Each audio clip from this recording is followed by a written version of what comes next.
Put me in, coach. There we go. We tap back in, baby. We tap back in.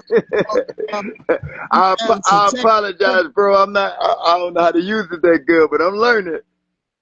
I saw love. I think my shit was tripping too. Shit, I'm talking. I ain't even finished my questions. This shit tripping. Now I can see you and everything. Before, you know what I mean? It was like frozen or whatever, but we Gucci now. 100. You already know. What's good, broski? Hey, look. I'm telling you, man, this is what we doing, man. We trying to make this take the platform and take it to a bigger space. You feel me? And just get shit popping, man. Like, it's a lot of artists out here. I know people be having stories to tell. They want their story out there. I'm like, you got Bad TV, you got No Jumper, you got Dialogue, you got all these other platforms. I said, man, but shit, it's always cool.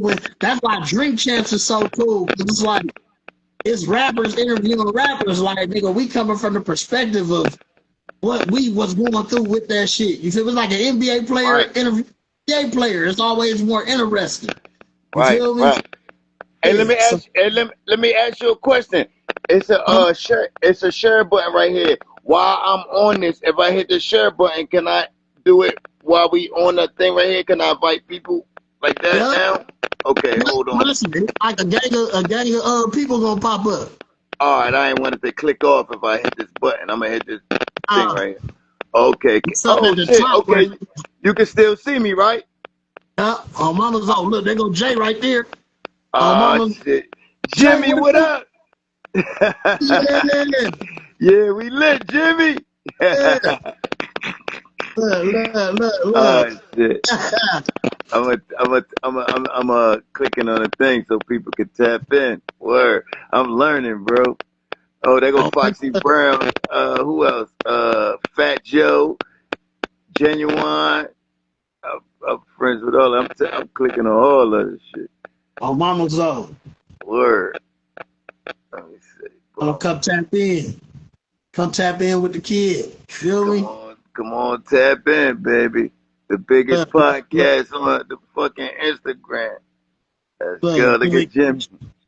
Giving these A1 motherfucking interviews and shit. You feel me? Yes, sir. Yes, sir. Niggas having fun, talking all kind of other shit in the meantime too.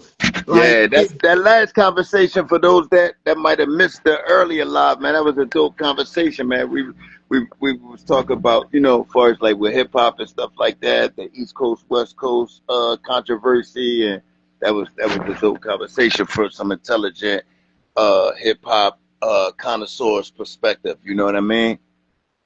100. Yeah, All right, look. What's going on, bro? Let me ask you. Yeah. What was the moment in your childhood or teenage years when you could say you realized music or just being creative, realize like, man, this is an escape for me? Like, you know, as an artist, like we look at music as therapy. You feel me? Right. We get in the we have therapy. You feel me? So Joe Cullen, you feel me? Like, when did you realize that music was not just an escape but a calling for you? You feel me?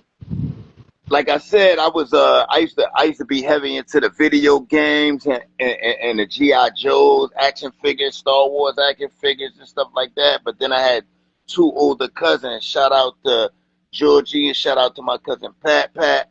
And they was into the break dancing and rapping, and I was always the young dude hanging out with the older cats, hanging out with my older cousins, tagging along, getting on their nerves and shit. You know what I mean? I was one of them. You ever watch the videos probably on Instagram and you see them little kids and they just grown as hell, cursing and shit like that? You like, yo, what little kids is this?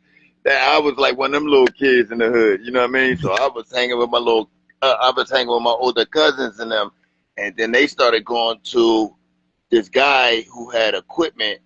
Like right now, everybody got laptops, they got studios, but back in the day, it was rare for a guy to have a little recording studio in his crib. So they used to go to his house and make their little demo tapes and stuff like that. And one time they took me, and right then and there, I was like, you know what I mean? I was probably 10 years old or something like that, and I just was so intrigued. It was like no more video games. I started trading my video games for people. This guy might have had some turntables. This other guy might have had like a little Casio keyboard. This other guy might, you know what I mean? Then my mom bought me a beat machine. God bless her soul. She bought me a beat machine. So I just started putting all my little equipment together, and I built my own little studio. Shout out to Steph, though. You know what I mean? Steph was the first guy that I actually watched make a beat, record me, and all that kind of stuff. You know what I mean? He lived around our projects called Carver Hall. And we used to go to his hood, and I went with my older cousins in them. And next thing you know, I was just intrigued. And I just started going back.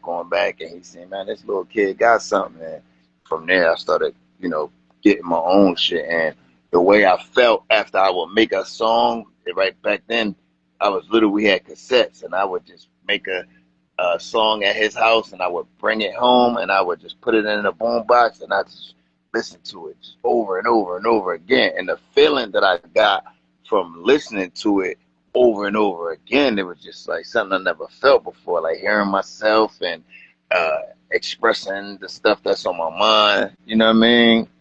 So that was the first moment I knew, like when I first went and did like my first little demos over Steph's house with my big cousins, Georgie and Pat. I knew from then, this is it. This is what I love. No more G.I. Joes, no more Super Nintendo. This is it. Yeah, the booth with it. Yeah, and then after that, I started getting in local talent shows. You know what I mean? So when I was young, it was a guy named Maurice. He owned a record shop called Crown Records. It was on the main Ave in Atlantic City. And he was a promoter too. He owned the record store, but he was a promoter too. But all the local DJs would go there to get their records and stuff like that. And he would bring like Cool G Rap down. He would bring Queen Latifah, Poor Righteous Teachers, you name them, all the Big Daddy Kane, all the different he'd bring all the different artists down. And I was a young kid, man. You know what I'm saying? 10 years old. I would go to the record store. And that's where you would sign up to be into the talent show before the actual artists come. He would have a talent show, you know, and I would get in and I just started winning them. First place every time, first place, to the point where it became a big thing. And every show, they used to call me Mikey D back then. Mikey D, you gonna rap? Yeah, I'm 10 years old. I'm ready. That was like my big thing. I'm getting ready for this talent show. And I get in there and I win. And I knew it was real. When one time I went in there, I think it was at I want to say it was the Cool G Rap show, because I still got all my trophies from back then too. They in storage, but I think it was the Cool G Rap show, and they had the talent show. And by this time I had won like 3 times or whatever like that. But this time it was other local rappers that was hot that was gonna be in it too. So I'm like, oh, I gotta come on my A game. So I went to the store. Remember that song from In Vogue? Hold on to your love. You got to hold on. That when that song first came out, that beat was hot. Doom, doom, doom, doom, doom, doom, doom. So I went to the record store. I signed up for the talent show, and I bought the 12-inch single, the vinyl, to Hold On, and had the instrumental on the back. I wrote me a little rap. I said, I'm going to kill it. The talent show came. Everybody went. All the other rappers, they was doing their thing. I'm like, oh, shit. Next thing you know, everybody from my neighborhood. I'm from a neighborhood called Stanley Holmes Village. If you're from Atlantic City, you know where that's at. And it's, you know what I mean? It's a real live place. And so everybody from my neighborhood came. And then also, when I was younger, my mom moved us around a lot. So one thing about me, in Atlantic City, I lived in damn near every housing project in Atlantic City. So all the live hoods, I lived in there at one time. Or if I didn't, my aunt did, and I spent the weekend over her house. So I knew everybody from every hood.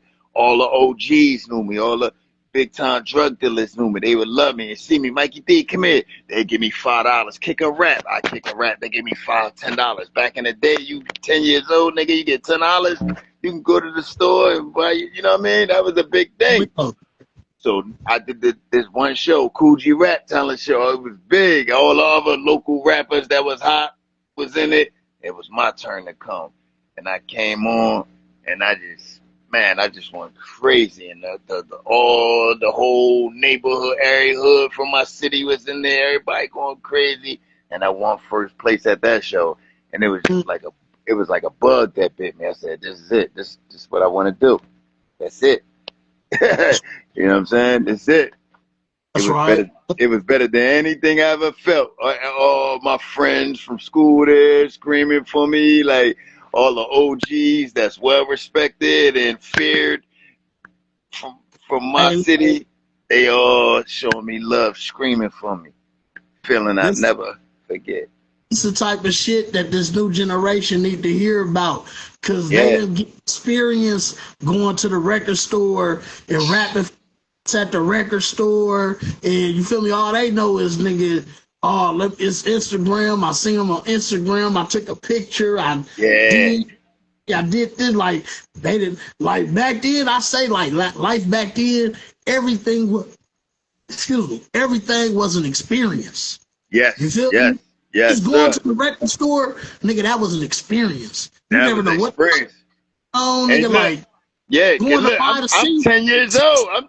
I'm 10 years old going to the, like I said, I was one of them little kids that was from the neighborhood, but everybody know, like I was a grown ass little dude. I was like a little man.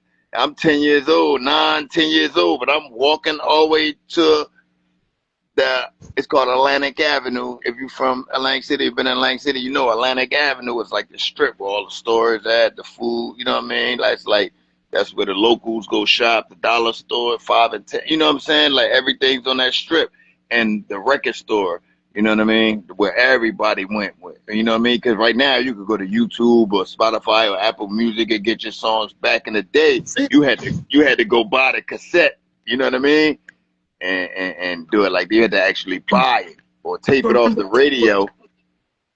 Do you remember going to the record store and you'll go buy what you came to buy? It'll probably be whatever single, the Rex and Effects. They got the Rump Shakers just came out. I'm getting the single. But shout when you Rex and Effects, I chilled with them. I chilled with them. I went out Virginia Beach. Shout out to my uncle Teddy Riley.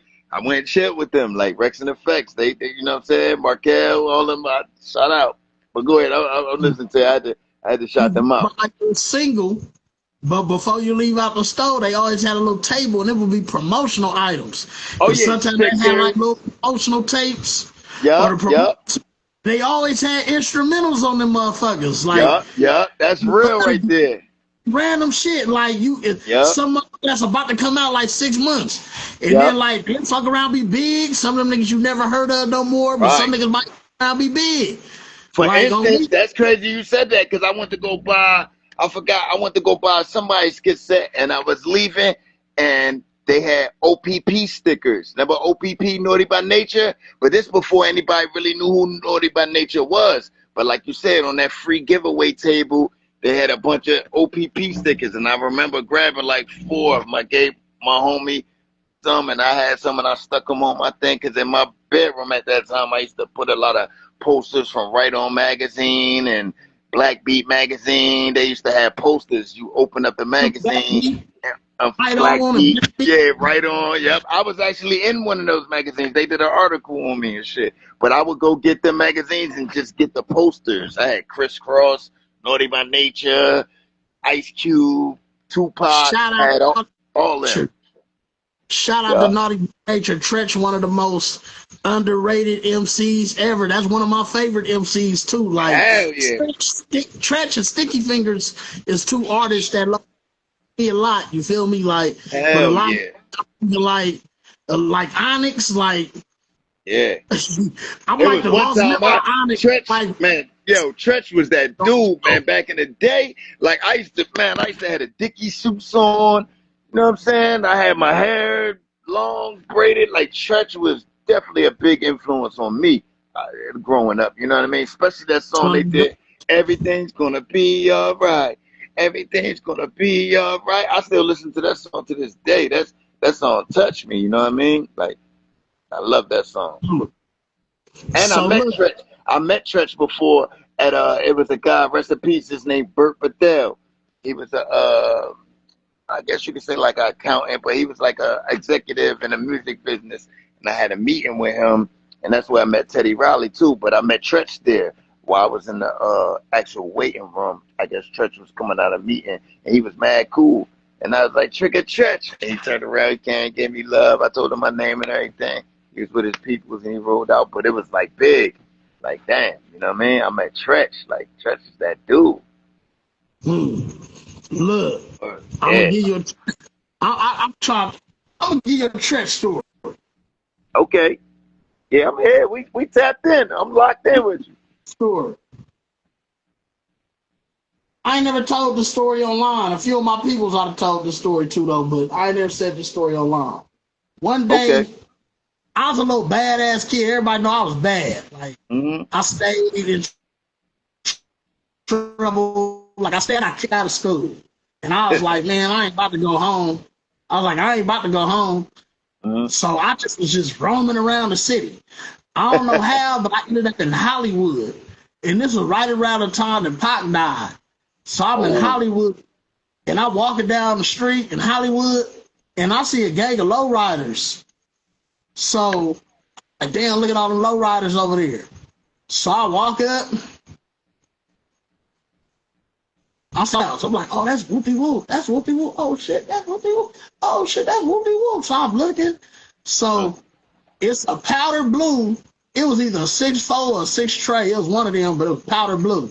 And then it was like a red and white, like 50-something Dodge, like one of the fat end with the wings on the back. Oh, the With a old thumbprint school. on. So Damn. that was Mac print, Mac 10. I look, Mac 10 is right there. Oh shit. I like Mac 10 too. The Mac 10 raw. So I see Mac 10 there. I look into the side. I see Dub C. He like, man, y'all niggas need to chill, man. This shit ain't going down like that. Whoop, whoop, whoop. He like pressing that shit. Next thing I know, I look to the side. It's Tretch. What? He with them niggas? He got a big ass double barrel shot.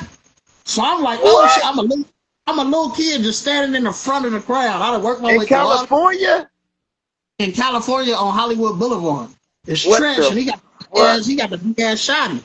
Yeah. And all I know, they was talking about Tretch. I supposedly Tretch wanted to know who had Pac's car. That the lowrider was supposedly Pac's car, and he was trying to figure out who had his car out there.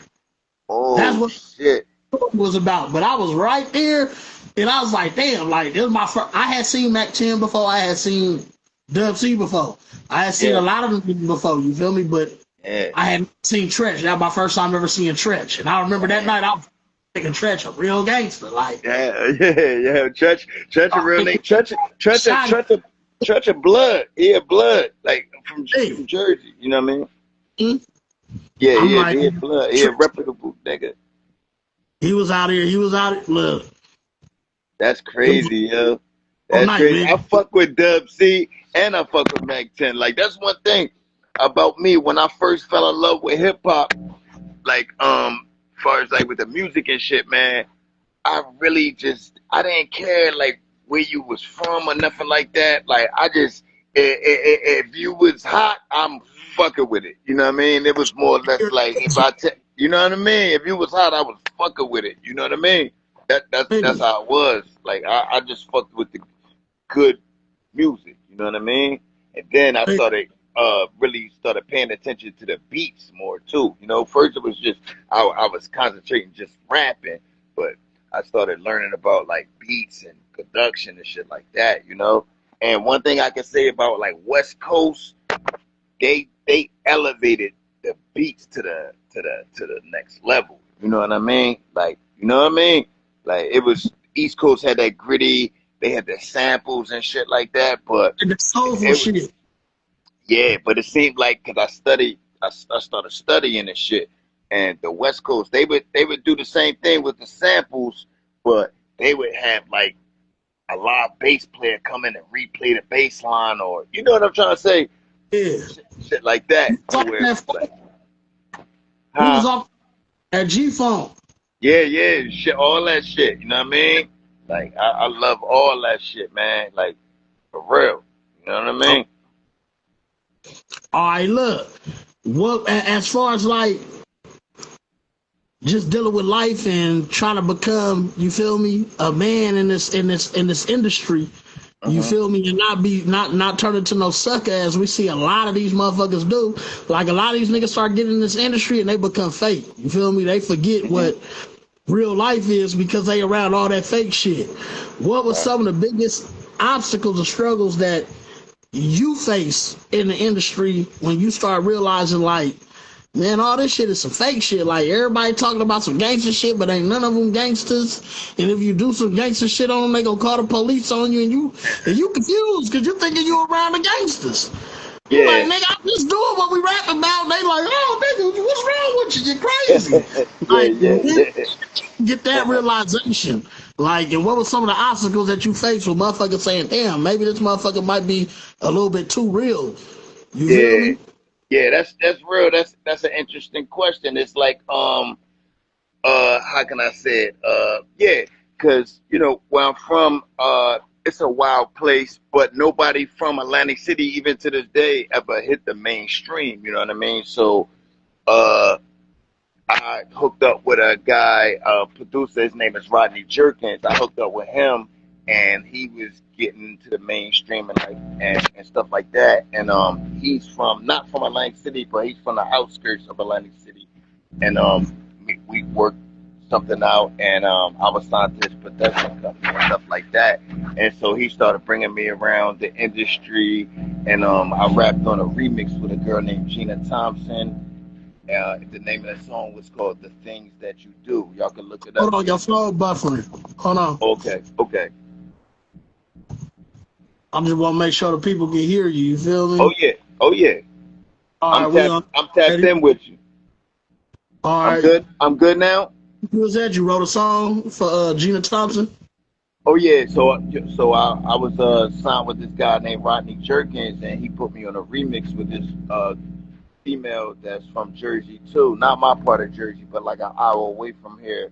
And her name was Gina Thompson, and she had a song, and they did the remix. Matter of fact, P Diddy did the regular version, and Rodney did the remix, and I rapped on there. It was me, Raekwon, and rest in peace to Craig Mack.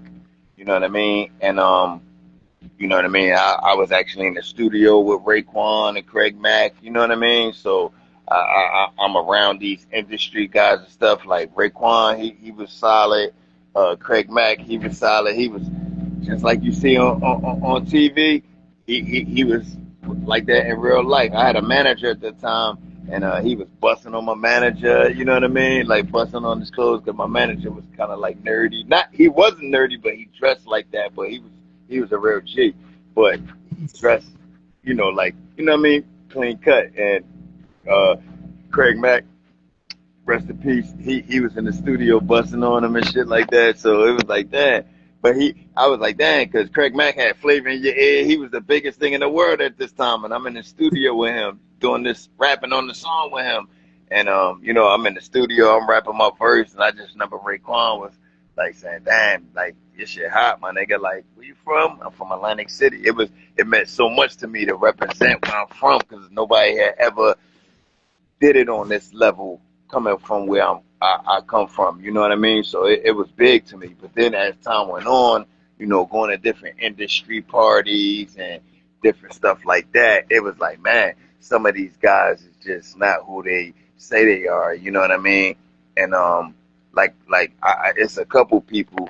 Like I met Rick Ross, and this was man, just a couple years ago. I met Rick Ross, and I liked it, Rick Ross. You know what I mean? And people hated on him, saying he was a police officer and all that. I just like this music. So I'm backstage at a concert and I run into him and I'm with my man. Matter of fact, it's another rapper from my area named Chase the Great, and I was with my man Oak Lane from Philly. But it's my Hmm. dude. And I go to Rick Ross and we chopping it up, but he just was mad arrogant and you know what I mean? Just mad arrogant and shit. So I just like he left a bad taste in my mouth and shit. Like you know what I mean? I still like some of his songs, but to answer your question, I didn't look at him the same. Like, you know what I mean? Like I'm really from I've come home from school and seen them pulling dead bodies out the trash house and shit. So I come from the real deal. You know what I mean? This ain't no rap song. Like, I come from the real deal. So when you from that environment, you could be around other people, and you ain't even gotta say that. You could just look at their body languages or just look in their eyes, and you could just tell if they that or not. You know what I mean? And not to take nothing away from nobody, because there's real niggas everywhere. But Rick Ross, when I looked in his eyes, I didn't see everything that I thought that he was. You know what I mean? And I know rap is just entertainment, but you asked that question, so I just want to tell you and give you that one example. There's other rappers I met too that's like, man, this shit's fake. But like Rick Ross was somebody I met that I liked. I looked past the Officer Ricky stuff and all that, and it was like, man. But when I met him and his whole demeanor, it was like he was trying too hard. You know what I mean? He was trying too hard, and I just looked in his eyes and I could see maybe he got people around him that's maybe about it. But Rick Ross himself, it was just him in a room. He'd be like a big teddy bear, like, you know what I'm saying? Like, I've seen people get shot right in front of my face. You know what I'm saying? Like, different shit. You know what I'm saying? Like, my mother, if she was alive, my mother used to hide guns and shit for me. Like, I'm really from it. Like, everybody will tell you this ain't just like when they get my story, they go be like, you know what I mean? It's the real fucking deal. But I looked at Rick Ross in his eyes, and I could see, like, man, you rap all this shit. You might got people around you, but your eyes, you want to hurt a fly, my guy. You know Eyes don't lie. yeah, he want to hurt a fly. So that's just an example of, like you said, you know, a lot of these people being fake, and there's other people that I met too. I'm trying to think of right off the bat. Some other because I don't give a fuck. I'm not, you know, I'm cooler now. You know what I mean? But I'm trying to think who else I met that wasn't really like, or that I was like, man, this shit is fake. It's a couple of guys. I done met every fucking body. And that don't mean you gotta be a gangster because you a killer or nothing like that. Just be a real dude. Like, for instance, Dr. Dre. I like I told you, you know, I hung out with Dr. Dre and Exhibit. You know what I mean? To me, Dr. Dre is a real nigga. That don't like mean he like a gangster now, but I hung out with Dr. Dre for a whole day. Dr. Dre just a real dude. You know what I'm saying? He just was solid. You know what I mean? Like, I don't know, but I'm not saying this to say that you got to be a gangster, a killer, and all that. I grew up around gangsters and killers. My uncles is, I know it. I'm familiar with it. You know what I mean? So that don't impress me. But just being a real dude is just being a real dude. And Dr. Dre, he's just a real dude to me. I met him. I hung out with him. You know, it's a couple people I met. Nas, he a real dude. I opened up a show for Nas at the House of Blues. You know what I mean? I opened up for Nas at the House of Blues in Atlantic City. I tell you who else is a real dude. Y'all know the singing group Drew Hill? You know Drew Hill, right? Yeah. Well, you know the heavy set one. His name is Jazz. Yes. That's my brother to this day. I could call him right now. He straight gangster, but you'll never know it because he's singing love songs. You know what I mean? Like so it's like some people you see they not, you know what I mean? But some people is solid. Like Genuine. I lived with Genuine. I lived in his basement for like 4 months. You know what I'm saying? And Genuine, like, I haven't talked to him in a while, but he a real dude. You know what I'm saying? Like, he may sing all the sing song, but Genuine a real dude. You know what I'm saying? I used to protect you. Hey, if any of y'all or later on that see this video, I used to protect Genuine. And that's real shit. When he wanted to go to the barbershop, you know what I mean? He'd come pick me up, you know what I'm saying? Or he'd tell me to go with him. And I would go to the barbershop with him, and I got the hoodie on, and I got my hand on the strap like this in the hoodie while he getting his haircut. You know what I mean? Like different shit. I got some stories. So I don't want to go all over the place. I'm gonna let you answer the question. But to answer your question, yeah, it's everybody's not who they portray to be in this game. let the people hear it, man. You feel me? That's what they want to hear. You feel me? They like Okay, these stories. Nothing like I got I you, got bro. my questions. You ain't gonna throw me off. My questions No, is I there. got you, because I know, me and I'm you brothers in real life, like, you know what I'm saying? So I gotta, because the fans gonna see this and people gonna see it later and stuff like that. So I just, be wanting to let them know, and I want to make sure I answer your questions. Like, it a is some lot of people. them. What a lot of them don't understand is you my bro. So I didn't talk to you. We done hugged and niggas told me these stories. Right, Most of these right. stories. Like this, you feel me? This for them to be like, oh, okay, what you do? Like, who is he? Let Right, me right. check him out. He Yeah. go hear his music. I do want to, I want to say this too. Like, YBMF is a real one. You feel me? Like, I done been to LA, me, YBMF, my boy Jimmy, aka Jason Winters. We go to Nipsey Hussle's neighborhood after Nipsey Hussle died. And you know what I'm saying?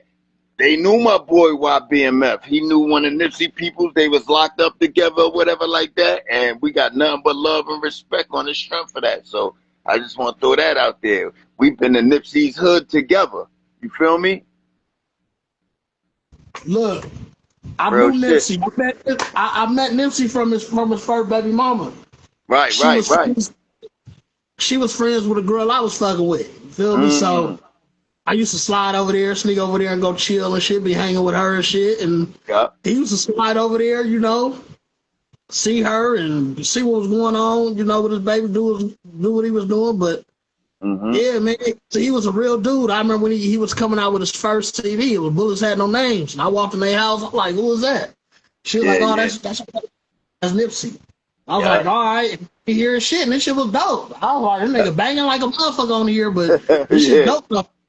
On Yeah. me. Like his first CDs was like raw. Like he was on there banging. Like he Mm-hmm. kind of like he kind of like cleaned this shit up more for like rap as he And he got progressed in the music. You feel elevated. me? Yeah. It got more commercial and more for the people.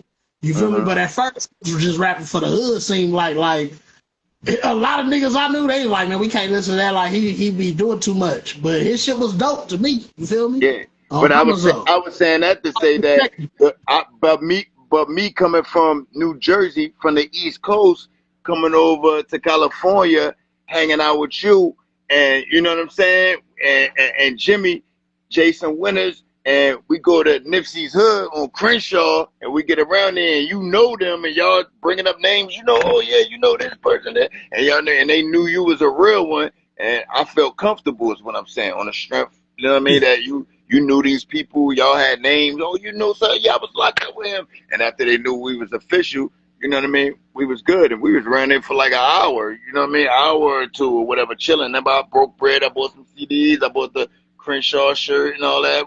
We was taking pictures, all that shit. You know what I mean? So I just want to say that, like, in case this ever come out in the future, whatever.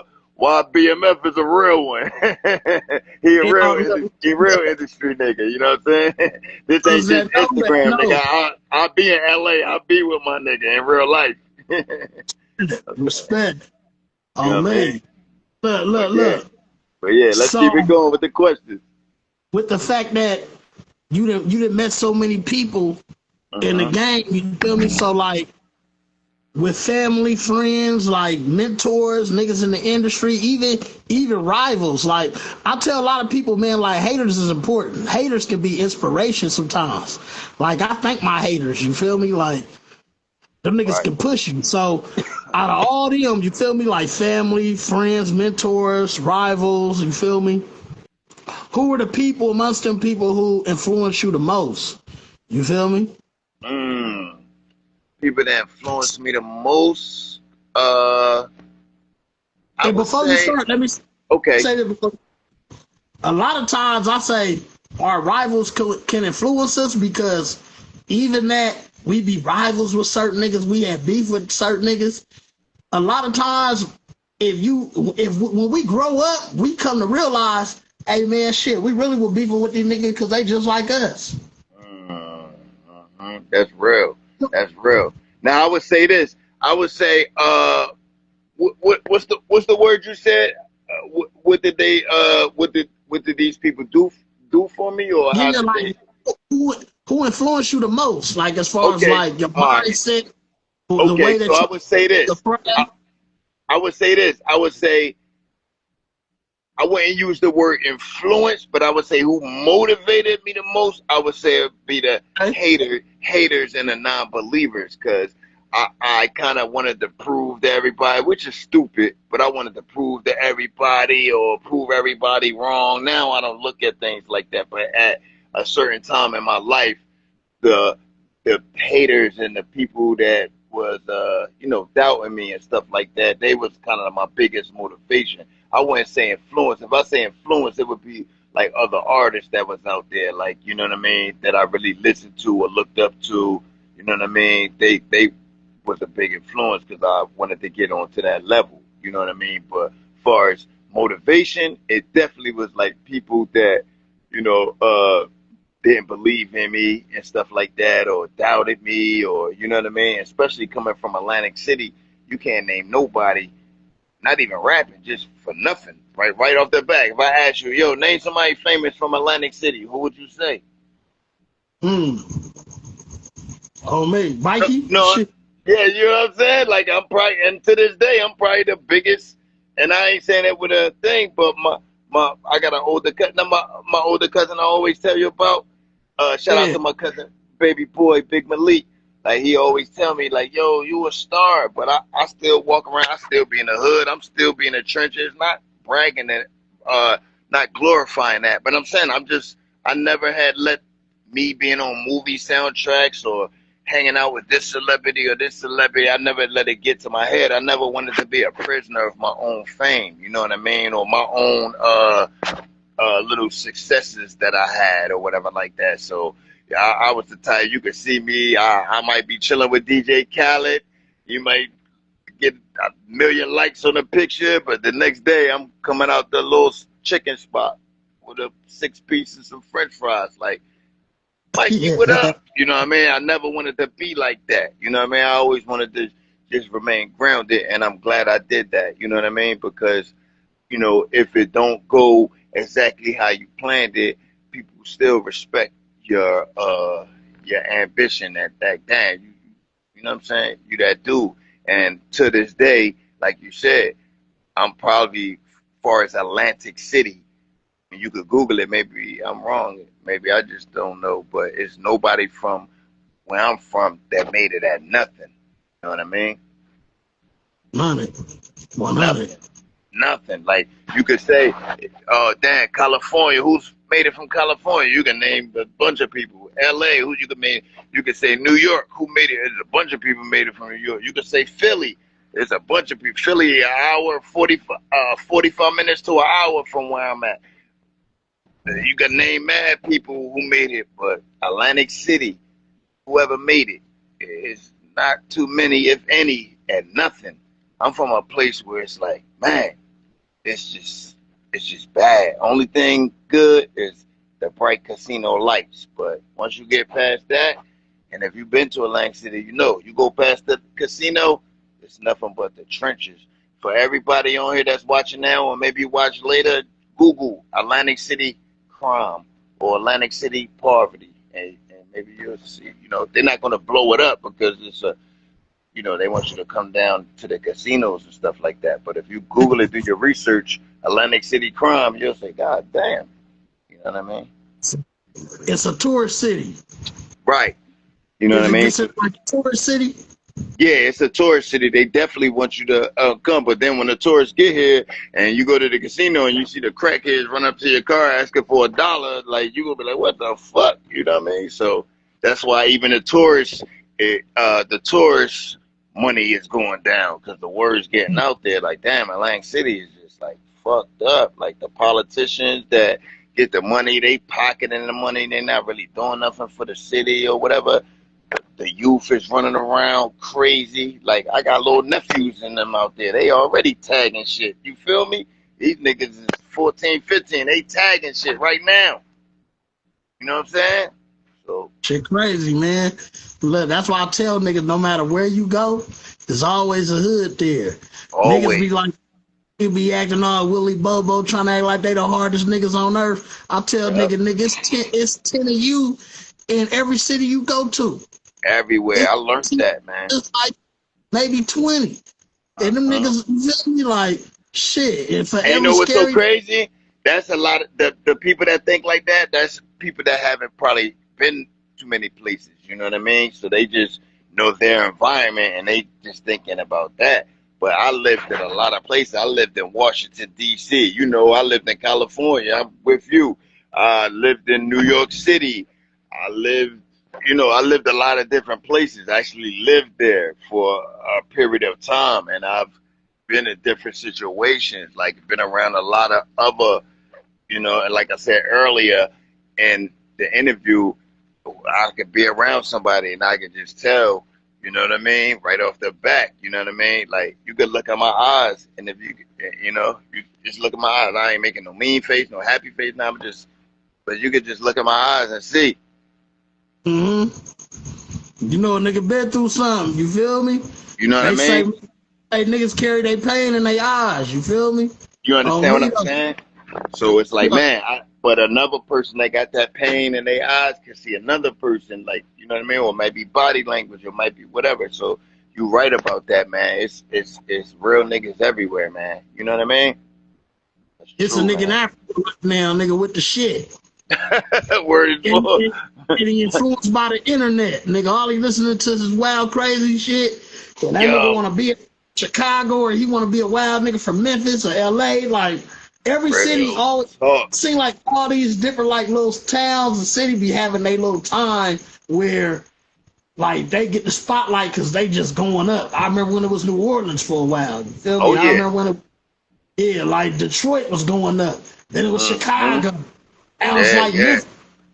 Hey, you Like, know, so crazy you brought up like it's certain places that get the spotlight and they influence the whole world. Like for instance, where you from out there in California, you know what I mean? You know, I've been out there many times, you know what I'm saying? Been around you and just many different times I've been to California, so I know the culture and I've learned it. And you know what I mean? Like I'll be out there with you, and you'll tell me, you teach me things. This person teach me, So over the years, I've learned. But one thing, like California, y'all had the Bloods and the Crips. That shit spread through the whole world. It's Bloods and Crips in my city. In Atlantic yeah, City, it's Bloods and Crips. You feel me? And it's like some of the niggas never even been to California, but they straight repping this street or that street or Grape Street or the Brims or whatever the case may be, Paru, whatever, right in my city, Atlantic City. You know what I mean? It's that like so y'all culture from California has spread everywhere. And then the Chicago wave, like I hung out with Chief Keef. Like if you go to my page, you'll see pictures of me and Chief Keef. Like I hung out with Chief Keef, and when that wave came, that shit was a big influence. And I feel that still got kind of like an influence because when Chicago came out, everybody wanted to be drill, everybody wanted to grow their dreads and dress like them and talk like them and stuff like that. So it's like, man, hip hop is very influential. You know what I mean? it is, man. It It's really very is. it's very influential, man.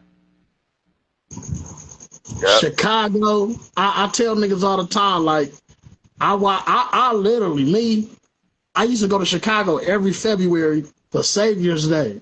You feel me? That. That's when the Nation of Islam, we have it's sort of like a big ass festival, meet and greet type thing, and then we have a Sunday, like a big Sunday meeting. Like most people call it church, we call it the mosque. You feel me? We all meet, Mm. we go together to hear the ministry. You feel me? But nigga, I remember I used to be going to, like I said, I used to go to Chicago every February, and Chicago was always a wild city. That's But crazy. once that drill started, once that drill shit started, That I shit was like, influenced the whole like, world. nigga, I literally watched a whole generation of niggas die off on DJ Academic's channel. Yeah, for real. For I real, used for to be real. watching other shit too, but I used to Hmm. be tapped into that shit like, okay, like, The war in oh, Chirac and all that. oh JoJo, Yeah. Lil Reese, Chief Keef, Yeah. Motherfucking 600 Breezy, Lil Mister. You feel Lil me? Lil Mark. Reese. Uh, Yeah. Lil Durk. All of them. what was my boy name? What was the nigga name? Damn, what was my nigga name? Man, I used to like this shit. Rondo number 9. Rondo number 9, but Yeah, and I like that EAC, little man, nigga. I don't know, but Yep, no, it was all of another. them. He was from 051 Melly. You Okay, feel me? yep, 051. yep, yep. It was all these cats, and I literally just watched the whole generation of Chicago pretty much die off That's on crazy. DJ channel. Yeah, And that and nigga the biggest thing, and he like the biggest thing in media right now beside like Kai Cenat. You feel me? right, right, Like, right, right. like, That's but real. the way he started, it was kind of crazy. Like that Warren Chirac shit, all that shit, man. That shit was Yeah, like I set up to watch yeah. a whole generation of niggas die within like 3-4 years, Couple just on years. his channel. Yep, that's crazy, man. That's crazy. That's what I'm saying. Like that shit is just, I don't know. It's just, it's crazy, man. You know what I mean? It's very influential because once that Chicago drill scene came out, and I ain't gonna lie, I liked it. A lot of the music, you know what I'm saying? So I was like, damn. And then, like I said, I got younger nephews and everybody that's around me, and they, like I told you, they out here tagging shit. So I'm like, damn. So, I'm talking with them and shit like that, and a lot of shit is influenced by Chicago, you know what I mean? And I feel even to this day, even though the drill scene in Chicago music ain't as popping as it was, but the influence is still around the world. You know what I mean? They brought it in. You know what I mean? And it's like, They got a man. lot of they got a lot of new niggas now. Them niggas is pretty much on the same shit. The Uh huh. blood. What's his name? The Q50, and Uh huh. his other boy, he got killed going to do a drill on tape. Like it's crazy. Like them That's the look, I crazy thing literally too. watched all them niggas died, man. Like, and that shit was like. That's why I say, man, like the internet is a cold place, man. Like the internet that really made it to where Man, as a people, we are desensitized to death now. Like yo, back in that's the day, crazy. like Cause back in the day, not even to cut you off, but back, you just made me think of something. Back in the day, like like the way we could just see, I could go on my timeline now and just see nigga get shot in the head. This and this. Back in the day, it was a big thing.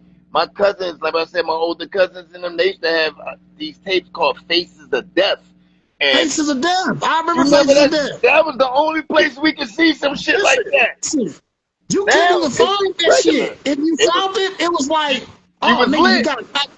you Yeah, got you it. And got look, copy. our parents didn't want us seeing that shit. What? It'll be like nigga get their head blown off, nigga get his head chopped off at the execution shit, the Right. fire spot. Yeah. Nigga get his All head that blown off. shit. Like nigga get hit by a train, the whole body Yeah. explode. Like Oh, it you was know, yeah, crazy yeah. shit on there. That was the only place you could see that type of shit. But now it's all over. It's so people are desensitized to death. You know what I mean? Like, Nigga, so it's like, man, you know what I this mean? is a death. Like, Hey, it's like it made people heartless. Like me myself, I seen people get shot right in front of my face. Like, so it's like, damn, like, you know what I mean? Like, it's like, damn, it's just the way it is. It's fucked up. You know what I mean? Lot of shit in the world is fucked up. I think the internet was like a gift and a curse. You know what I mean? Like the internet, social media, I think it was a gift and a curse. It helped a lot of people do well, but then it fucked up a lot of shit with society, like it's far as like people not. interacting with each other.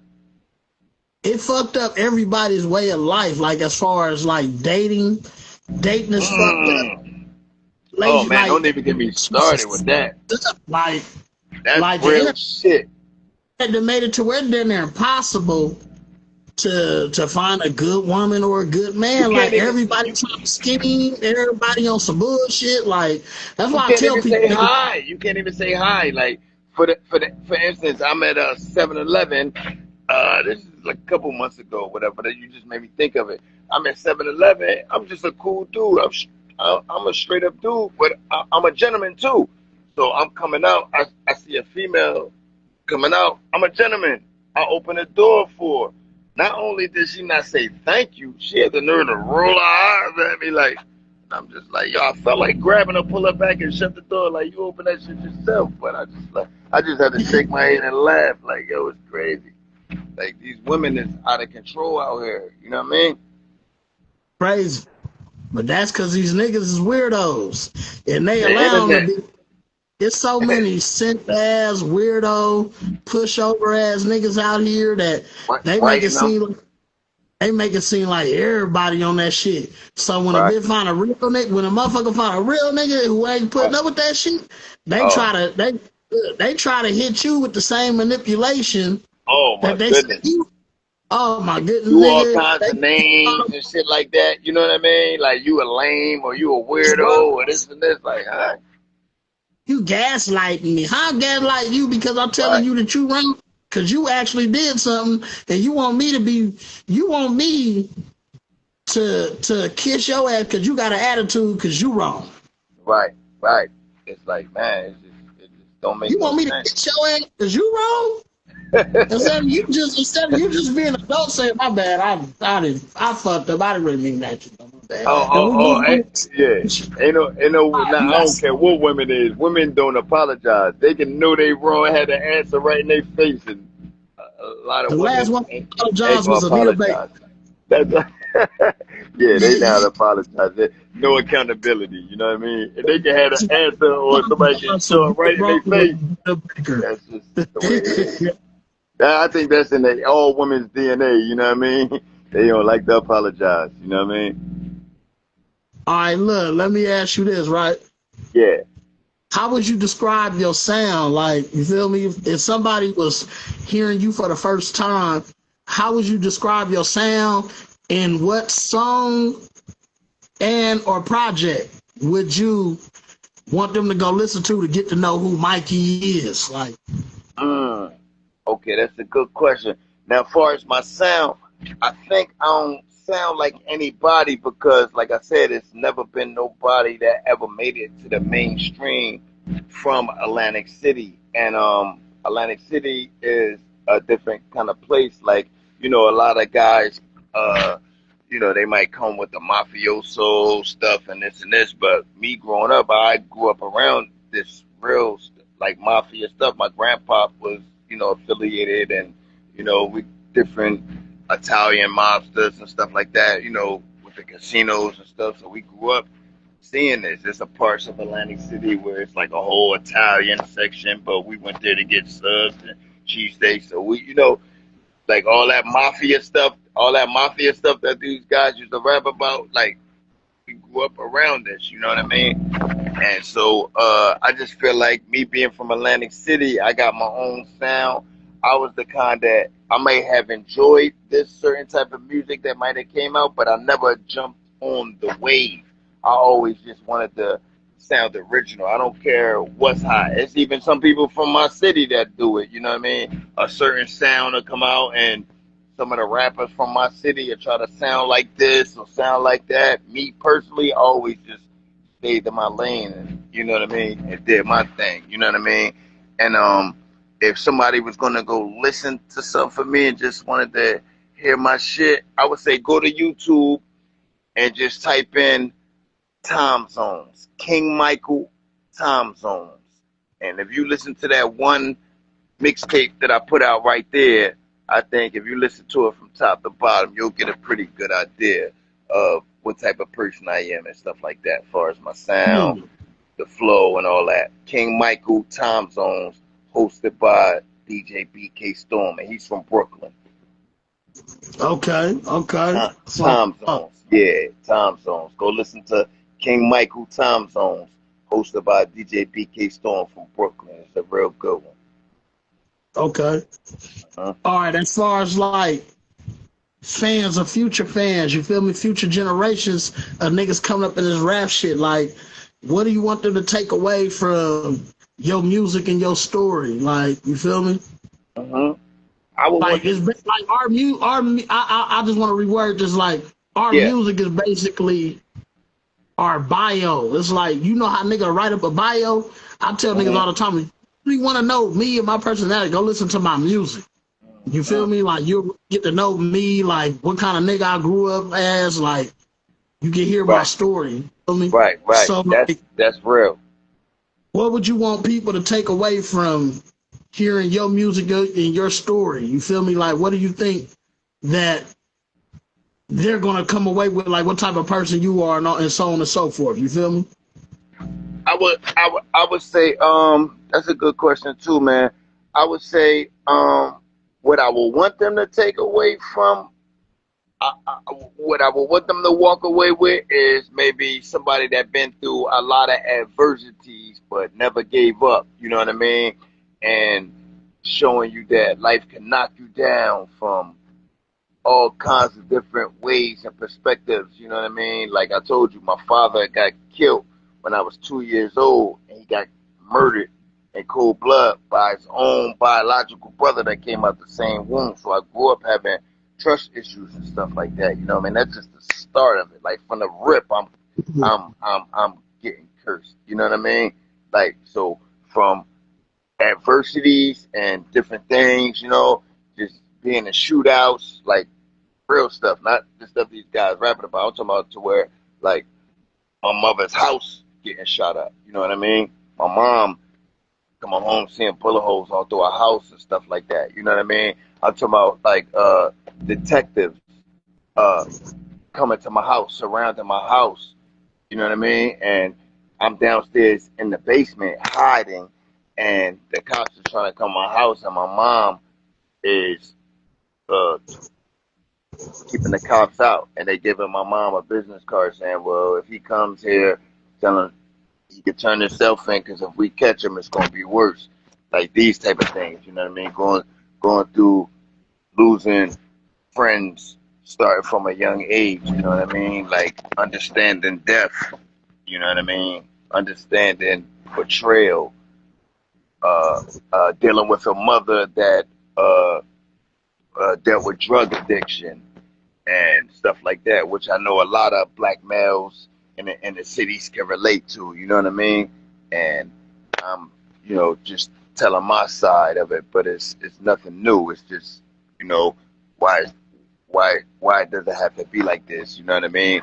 And just different things as far as going through adversities, but having the strength to keep going. Sometimes not even knowing where the strength is coming from, because going through so much of adversities and hard times, sometimes just being human, a lot of people may be even scared to admit this, but my faith has been tested. Sometimes I'll be like, man, is God real? You know what I mean? But other people be like, yeah, but yo, you know what I mean? Where God at? If God is real, then why does this? If God is real, then why is this? And then certain people, like I told you, my father was Muslim, so half my family is Muslim, and then half my family is Baptist Christian. So all in all, they all believe in God. You know what I mean? They all God-fearing people, whether it's Allah or Jesus Christ. But growing up, I'm getting the best of both worlds. You know what I mean? But I just was a God-fearing man. I believed in God. I didn't put no name or no label on. I just knew it was always a higher power. But when you go through so much stuff, you pray, and sometimes you feel like, well, if God is up there, maybe he just ain't messing with me. You know what I mean? Like, where's God at? Or is this whole God thing real? You know what I mean? And then you start holding this stuff in because everybody else is so scared to talk about this, even if they kind of starting to think the same thing. You know what I mean? They they'll shun you.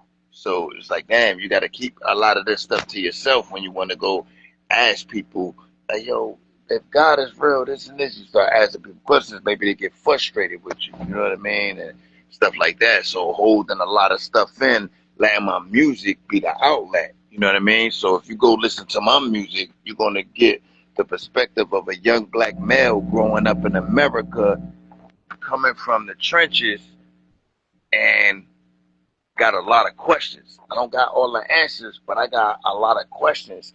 And maybe whoever's listening might have some of the same questions too. Like, hell yeah, I feel like that too. Hell yeah, you know what I mean? And maybe if nothing else, they just feel like it's somebody. I thought I was alone, but this King Michael Mike Nitty, he feels like me.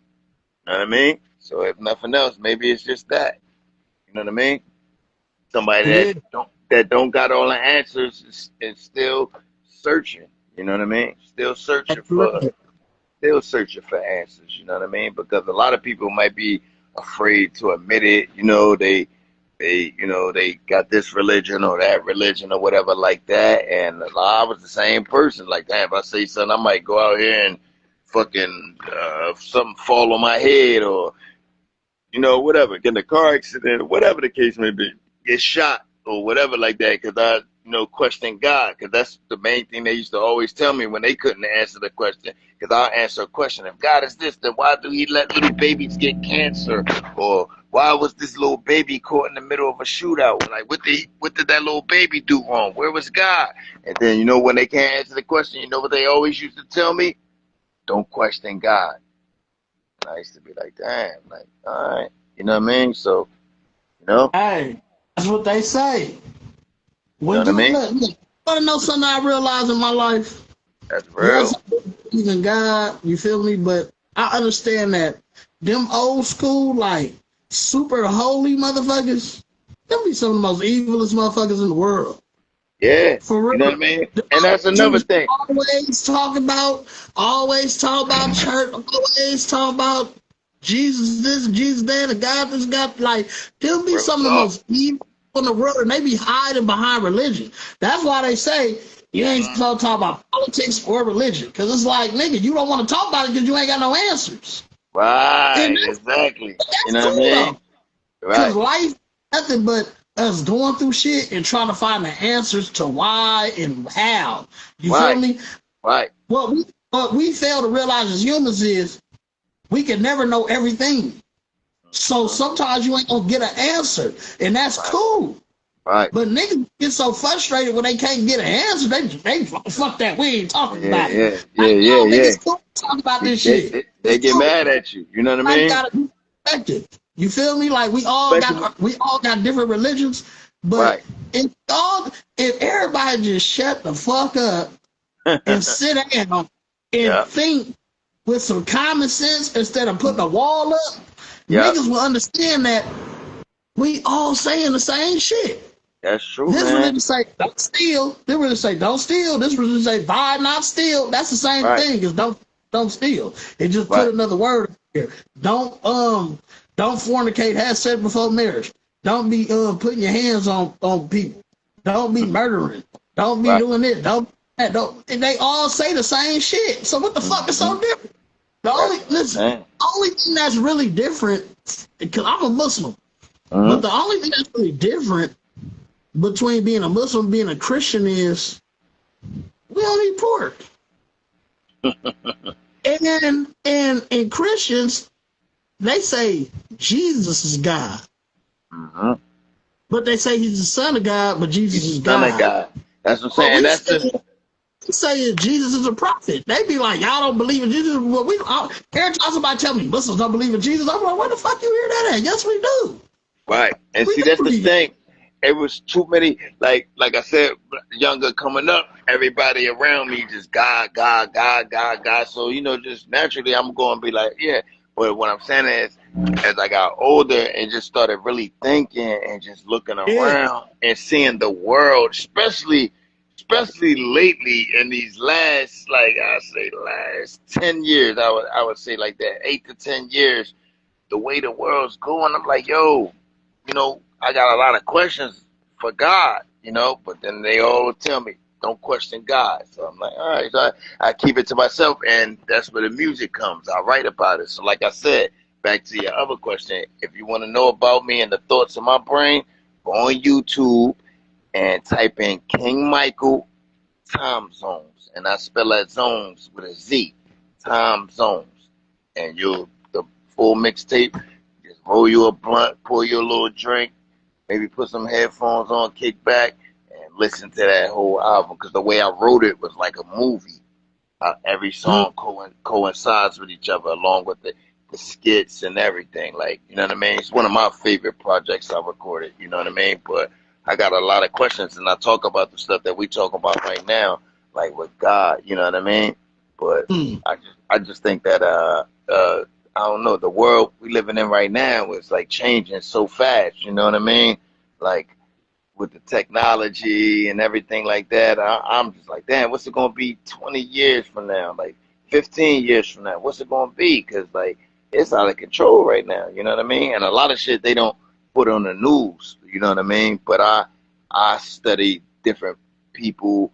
You know what I mean? And watch different shit. So that's why I said social media and the internet is a gift and a curse. Because if you know where to search, you can get the real deal. You know what I mean? And I search and get the real deal. I don't watch a bunch of nonsense when I'm on the internet. I fuck with the people that's giving it up the real way. You know what I mean? 100. And, Oh, meet up. and dropping some real shit. You know what I mean? So yeah, but See, that's why we made this platform, man, because I be seeing so much fuck shit going on. Like, hmm and look, I'm going to keep it real. Like, I yeah, started watching Black TV when I got out of prison the last time. You feel me? I just like, hmm I just came across my timeline. It was somebody who I was interested in seeing an interview for, so I just typed it in and it was good. hmm And next thing I know, I just started watching that motherfucking shit. Like, hmm but I'm gonna say this: like, as far as a lot of these people on the internet for a long time, he was the best interviewer. You feel right. me? And he still do a good job of interviewing, but he be having so much weird shit going on and personal vendettas against people now. And I guess he got a little money now, so he take a lot of times he'll spend the whole interview like just talking shit and trying to Right, spin shit. Like, right, bro, you don't want to hear right, you talking tough about a person you got a problem with. Like, have an right, interview that you're in front of. right. You in front of, and you ain't even asking no question about them. You asking all kind of shit about other people. Oh yeah, well I got into a whoop whoop one time. How do you feel about it? hmm Right, right. Well, He hey man, takes this shit personal shots like at certain people and stuff like that. And that's one thing about the whole industry and everything that kind of left a bad taste in my mouth because it's real cliquish. You know what I mean? Like it may seem big, but the music industry is or entertainment industry is very small. You know what I mean? So it's like, man, you know, I've man, I got stories like Vlad. I don't know if y'all have heard of New Jersey Devil, but he's the DJ for the game, and this is a guy that I could say, yo, I put him in a good position. You know what I mean? He'll tell you out his own mouth. You know what I mean? And a million times. one time he was over my house, and Vlad called him. You know what I mean? To ask him about another friend of his, and they made it. Blah, blah, blah, blah, and next thing you know, that friend, you know what I mean? That friend was like shunned or whatever like that. And I'm just sitting there, I'm fucking with the beats or whatever. But they was on my couch, and Vlad had called him. But I just seen like, damn. You know what I mean? It's real cliquish. He made a phone call and boom, boom, boom, boom, boom, and now this guy he don't even know what just happened. You know, I sat there and watched the whole thing. It wasn't none of my business, but I'm just trying to show you. You know what I mean? Like it's crazy. Like, you know what I mean? Say, okay, YBMF. You might have said something that this guy don't like, and now this guy's calling this guy, and now, you know what I mean? People Want to do a hating on song? you. You know what I mean? It's just a crazy shit, man. Nigga had me on the tour, but now they kicked me off the tour. Yo, some I don't know why. bullshit. You feel me? Like you know me. I've seen it. I've been through it myself. You feel me on me though? Like Yeah, I but you got know some what's so stuff. crazy too? YBMF, yo, it maybe it's me, but it seemed like real men, real men. I ain't even just talking about gangsters and stuff. I'm just talking about real men, manly men are shunned upon these days. Like you know you gotta have a little bit of LQBT with you or something like that Yeah. to get any kind of support. You know you gotta, you know. I seen a video the other day, and this is one of my favorite singers. I seen a video. Ray J was trying to jump in the shower with another man, and I'm like, damn, I don't understand. Like, what is this? Like, you know what I mean? And I like Ray J. You know what I mean? But I just Hey, scrolling down that timeline, and I bought every Ray J CD. Like I was like, man, I want to do a song with him one day. and this guy is in the shower. I think it was Kai Cenat. Kai Cenat like, yo, bro, what you doing? And Ray J like, I just want to take a shower with you. But I'm just thinking like, yo, bro, what is the internet doing? Like, what's going on out here? You know what I mean? Like, if you're not with the fruity duty, then you know you ain't cool. Or now, even if you a rat, if you a snitch, you get love. But they all snitching. That's what I'm trying to say. Like, what the fuck is going on? If you a real nigga, crazy. you ain't cool no more. It used to be the real. You know, I stand on that to this day. For when it come back around. Look, I'll be seeing these niggas online having these long ass conversations about snitching, this, and that, and they be like, "Fuck snitches this, fuck snitches that," and then next thing you know, Whack 100 will come online about an hour later, be like, I got the paperwork, and then next thing you know, Whack 100 kid, yo, shout out to Whack 100. I never met Whack 100, but he's a funny guy. Like it'd be weird, bro. Like I'll be like, all these niggas who complain, it'd be like, oh, these niggas gay, don't fuck with him. And then you find out he gay. Oh, these niggas snitching, don't fuck with him. Then you find out he snitching. He snitching. This nigga's a whoopie. Oh, he like to pee in the bed. Don't fuck with him. This nigga pee in the bed too. Like all you niggas do the same shit. Like, but that's what I'm saying. But check this out. Even when they find out that you a rat or that you a snitch, everybody say they claim that he rats and snitches, but they still want to interview you. They still want to play your music. It's like, man, you could be, man. If you was a rat, you was. First of all, you was a rat. They didn't take care of you. Now you could be a rat and walk around and just nobody wouldn't even do nothing to you. In LA, when niggas went to snitching, niggas would have to move. Listen, that's why you see my boy was on here earlier. He was saying like a lot of niggas didn't respect Lancaster and San Bernardino and shit. That's true. Because a lot of LA niggas used to say, shout out to him. What's his name again? What's his name? My boy.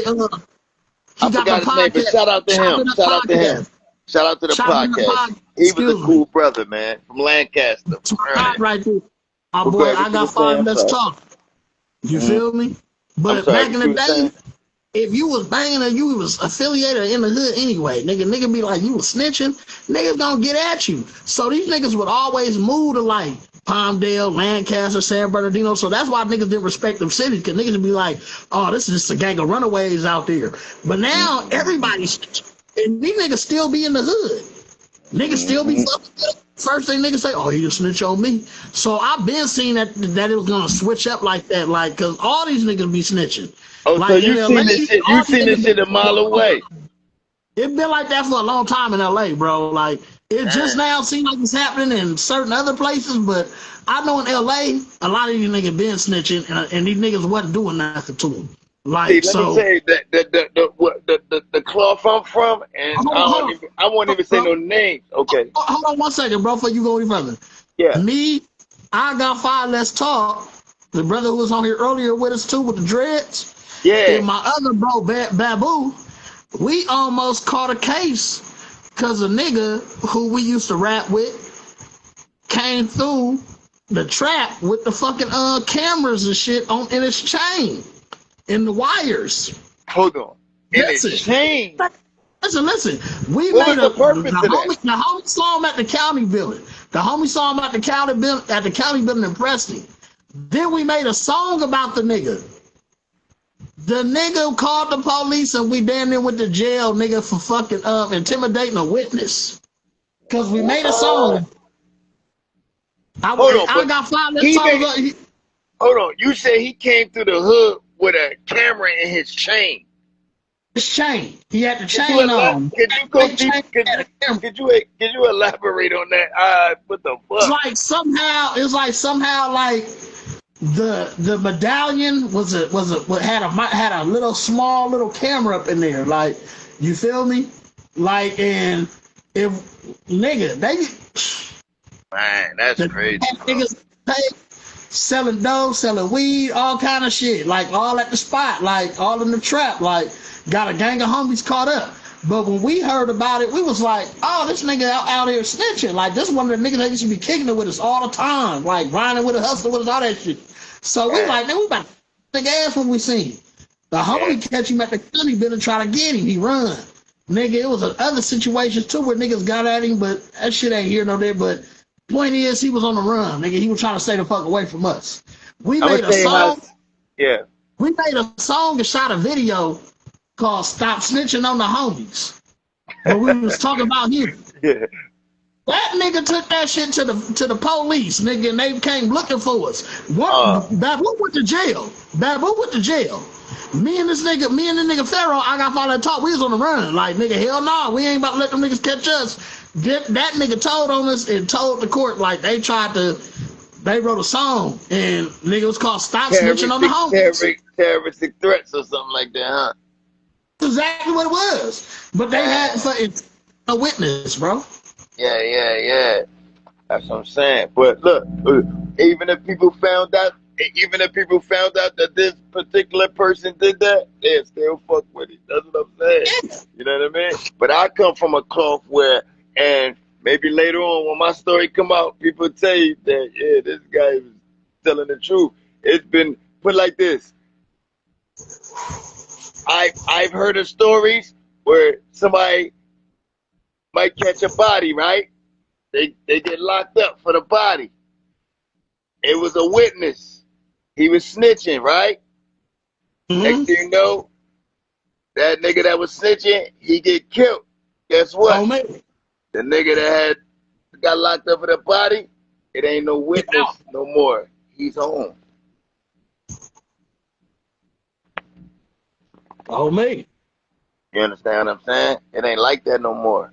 Nigga snitch on your man in jail, and you hanging with this nigga. You got niggas nowadays going on no jumper, telling all they hood business, talk about all kind of shit they doing in the streets. Then they catch a charge, they be wondering why. Then you got niggas who out here robbing shit, flocking. Mm-hmm. The game. Shit, you feel me? Go right up in the substation, snitch on everybody. So let me ask you this: what do you think? Do you think it's ever gonna change? Like, you know what I mean? Do you think it's ever gonna change? Do you think things? Just your opinion. Like, just what you like as far as the black community? Not even snitching. Just because really, I just see the black community just fucked up, and it's been fucked up for a while, and it just seemed like it's getting worse. And I just want to know, like, man, is it ever gonna get better, or why do God got the black? If they say black people was God's chosen people, if black people was God's chosen people, then why is it so? Why would God have His children and His people have it so hard? That's what the answers, nigga. We can't. I done heard. All right, look, I'm gonna say it like this. My pops used to say, "Man, we cursed because back in the day we disobeyed God, and He put a curse on our people." For 10,000 years or something. Something, but you feel me? I heard that. It's like, bruh, like, we don't know. We just going off shit our grandparents told us and our ancestors left stories and shit. We don't know none of this shit real. That's how I be feeling. Like, I don't know, nigga.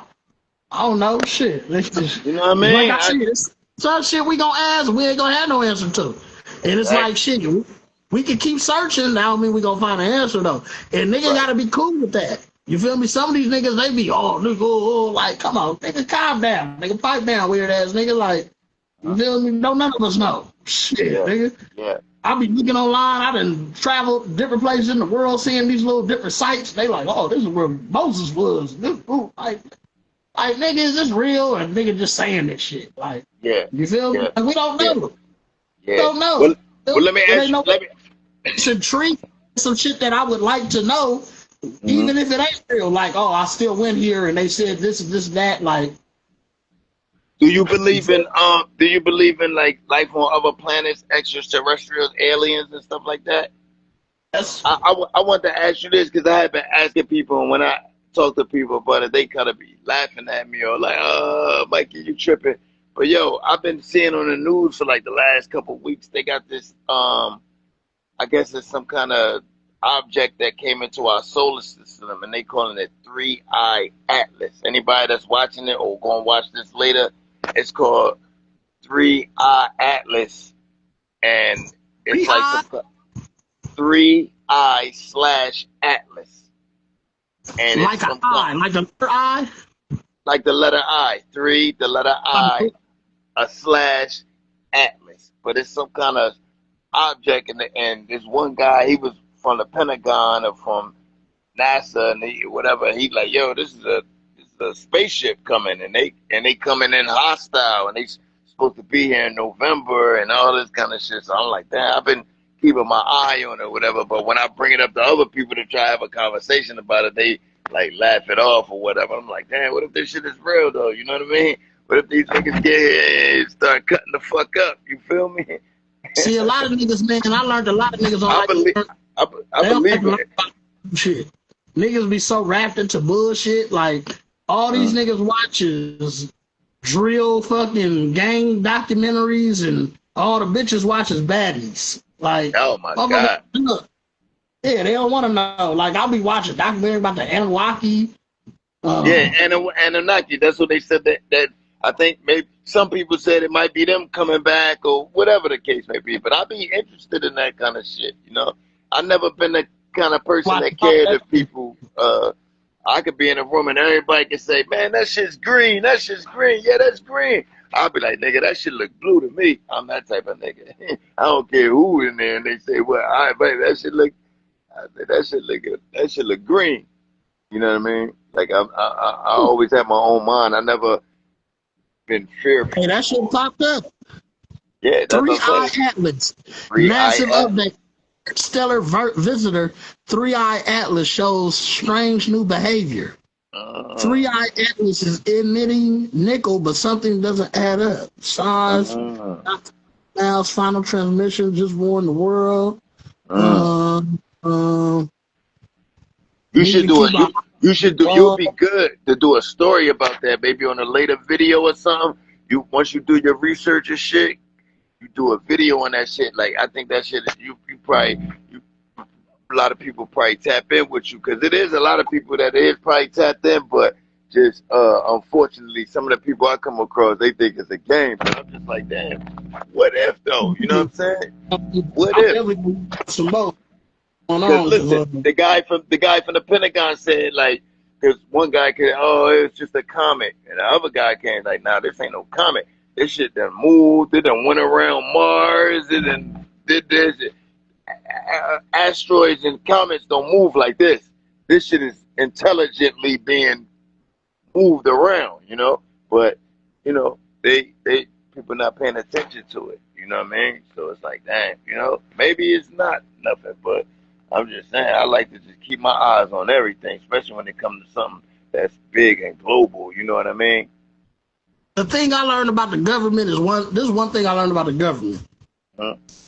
When they find out some shit, they ain't gonna tell you till they ready to tell you. And most of the time, if they ain't telling you, it's because they ain't got no answer for it. Like, that's what I'm trying to say. We don't want to tell these niggas about this shit and they get to tripping because we ain't gonna be able to control it because we don't got no answer for it. We can't do nothing. Like just think about it. Like, these niggas make all these movies about aliens coming here and they shooting down spaceships. Like, nigga, they might come here and you might not be able to do a damn thing about it. Like, them little guns might not mean nothing. Nothing. You feel me? You know what I mean? They might got some shit that they got the white boy. He put the can on the spaceship and shot it, and then put the beam up, and the force field. Will Smith flew the shit to outer space. Like, nah, nigga, it ain't like that, nigga. Like, nah. You know what I mean? Like that.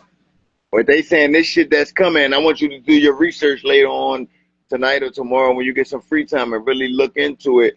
They saying this shit is the size of Manhattan. You know what I mean? Like a spaceship the size of Manhattan that's being intelligently controlled. And some people getting on the thing making videos. They saying, yo, this the Anunnaki coming back and this and this and this. I'm just like, damn. Some people laughing, oh man, you believe that alien shit? And I'm just like, hey, I'm just keeping my eye on it. But my thing is like this. What if they really did come? Because think about it. In the last couple years, we've been seeing mad videos, shit flying in the sky, weird shit that you can't explain. Then the Pentagon itself coming out with videos saying, yo, it is UAPs or whatever the case may be. You know what I'm trying to say? Like, it's There's shit out there that we can't explain. So that should be enough right Hey, there to look, say, you know, they don't they know be what the saying fuck it is. they be saying that the Mars landing was fake, the Oh moon yeah, landing the was moon fake. landing. They I say think that all shit that was shit was fake fake. too. I So think the it's like, moon landing was we fake. don't know. We'll never know unless we like one of them motherfuckers who add. That's one of them jobs where you don't know none of that. But my question is this: why all these billionaires building these bunkers all of a sudden? I know they've been doing it, but yeah, but if you look, if you Google it, in the last 3, 4 years, a lot of these millionaires, people that's privy to hear information in rooms that me and you may not be privy to get this information from, all of a sudden they taking millions and billions and building these underground bunkers and doing this and doing that. Like all of a sudden, all these people got some kind of memo that I got one. Okay, so say they was coming here, right? Okay, we got this one guy coming out telling us like, yeah, yeah, yeah. But do you think Donald Trump gonna get on TV and say, yo, it's an alien ship, that shit gonna be in November and they get ready to cut the fuck up? Do you really think the government gonna get on TV and tell the people Not that? gonna be able to control the people. They not gonna tell you till that shit pop out and you ain't gonna, that you ain't gonna, it's all, government is all about control. So Mm-hmm. you tell the people, yo, there's some aliens coming here, and they gonna get here in November, and they gonna be hostile, cutting shit the fuck up. People gonna go crazy. Ain't nobody going to work no more. Niggas is gonna be going crazy. Like, you feel me? So they not gonna tell you until the last minute when they hovering over the White House or they hovering over New York or they hovering over the motherfucking Capitol Records building in California and this shit is real, real, and they start letting out motherfucking little other baby spaceships and shit get real. You feel me? But that sound crazy, that motherfuckers, because all niggas know is It's a Ice fact, though. Spice, Ice Spice, Cardi B, and Lotto, and you know when Lil Durk getting out of jail. This is what people, but they not understanding what's going on around them. You know what I mean? How they putting Look, poison, how they putting poison in our food and stuff like that. You know, they already, they population al- control. they You know what I already did. mean? Um, they already did came out and said, "Nigga, aliens is real. Nigga, it's the truth." Like That's they what I'm already trying to put out say. reports, all kinds of saying like, we've been lying to you all these years. Aliens is real. That shit's So real. with that being said, it's like Come on. They they telling you already that. said They telling you that much. they already They tell confirmed that they real. they real. They telling you that much. But I'm saying they got one that's Why they had look. If they talk about they just seen we just seen this shit, that's a lie. Nigga, they probably knew about that shit 2 years ago. that's what I'm trying to tell you. They been knew this shit was coming, but it's starting to, we got this one guy, they call him a whistleblower. He's coming out and he's going to all the news sources and he's blowing it up. So as forcing other people to have to talk about it. But what I'm saying is, like you said, they probably knew 2 years ago, and people that's got that real long money and lobbyists and that's putting money behind these politicians that own these big corporations and these tech companies, they gonna get the heads up. Like, yo, this shit real. Prepare yourself for you and your family. That's why they building these bunkers and shit like that. You feel me? Like Mm. that's just my thoughts on it. But I ain't want to take the conversation too far off. But just I want So, man, everybody look that up. 3-Eye Atlas. Look that up. If you're watching this video, you come across this video later, come across this live later, look up 3-Eye Atlas. And, all you leave gotta do is put it in YBMF exactly some like that. comments, you know what I mean, about what y'all think. Put that shit in just like that, because I put it up in my Google search and it pulled up about 100 Yep. videos. Like, And that's what feel I'm me? saying. So, I want you to study it too. You're my brother, so I want you to study it. So in the next couple of days, man, you could build. And I'm like, yo, what you think? Because in my eyes, you an intelligent dude. You a street nigga, but you intelligent too. It's a lot of niggas, and they just can only be street niggas. And I mean, that's your thing. That's your thing. But it's one thing. It's one thing to be a street nigga, but then you can adapt anywhere. You know what I mean? And this is 2025 right here. You gotta be there. You gotta be able to adapt. You know what I mean? I got niggas in my crew, and it's some people, maybe I can't take them certain places because maybe they just so street. You feel me? But I'm going to sit down. I'm going to sit down with this Italian business owner. You know what I mean? And you know, I can sit down with anybody. I can go to the trenches right now. Around, I know where the gang at right now, and I can go kick it. But then I could go over here and sit down at the crab trap and talk business with this business owner, and he gonna respect me too. You know what I mean? So that's what I want more of my brothers to do.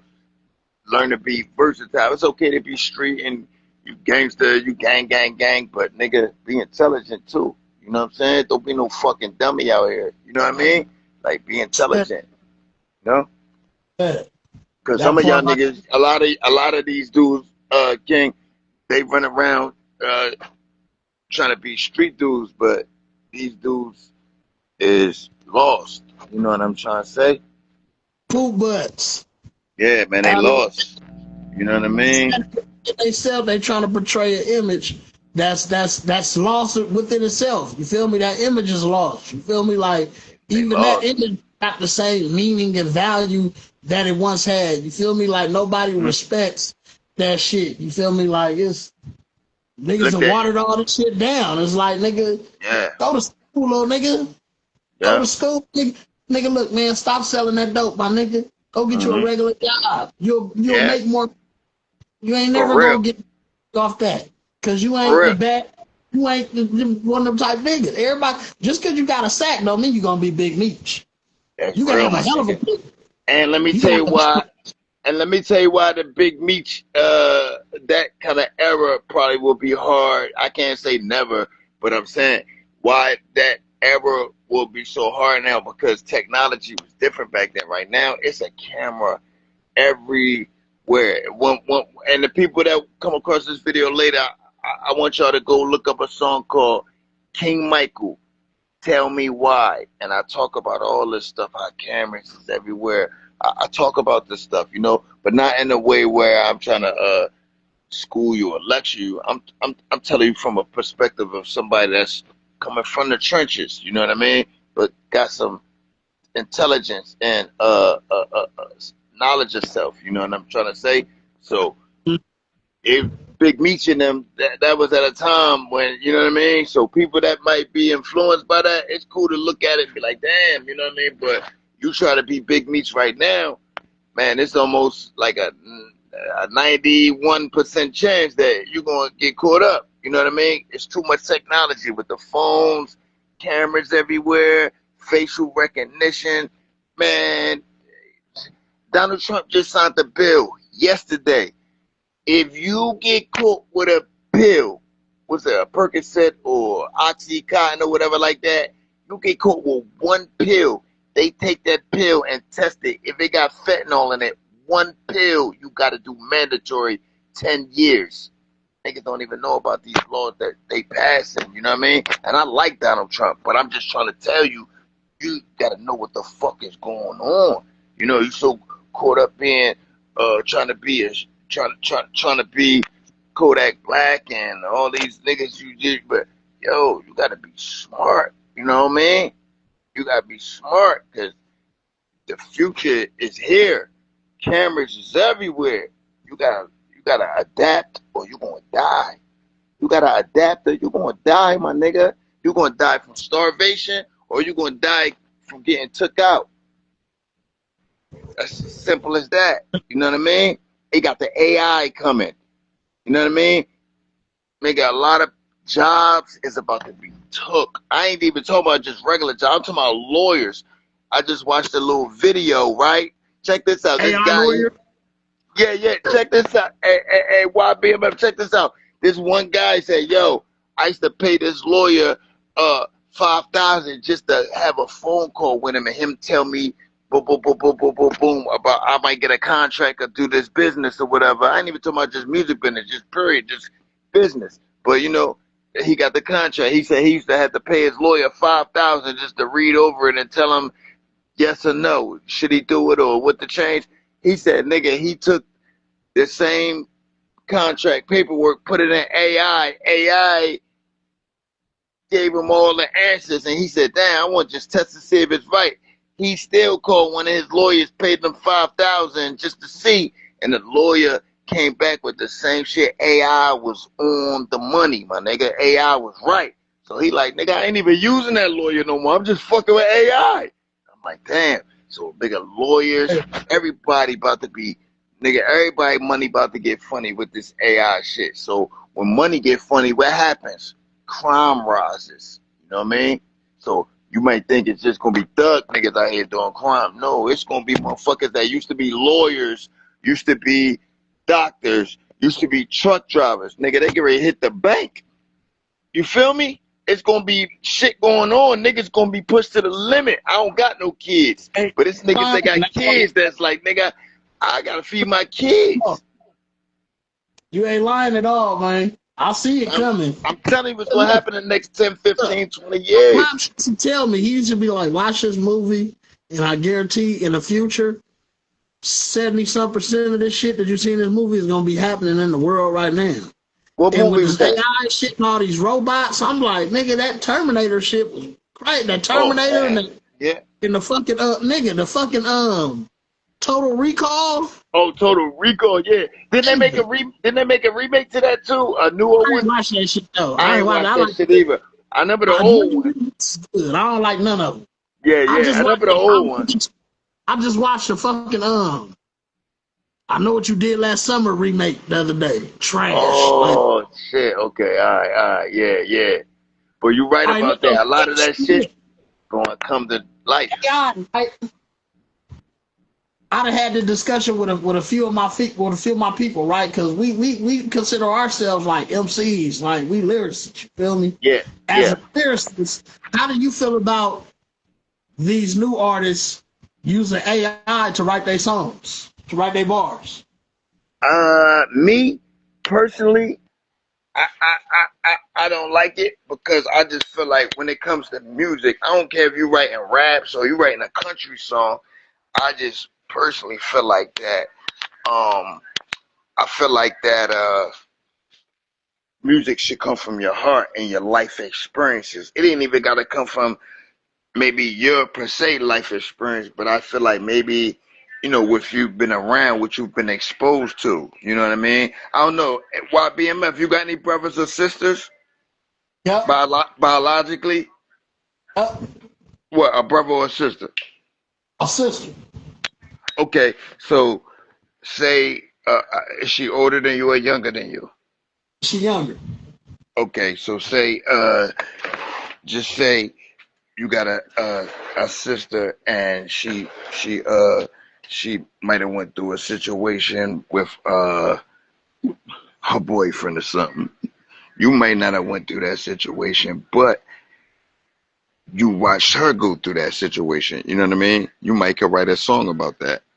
You see what I'm saying? It ain't always got to be just what you went through, but if you've been around it, if you've been exposed to it, or you've been, you know what I'm trying to say? So I don't feel that AI should be writing your raps.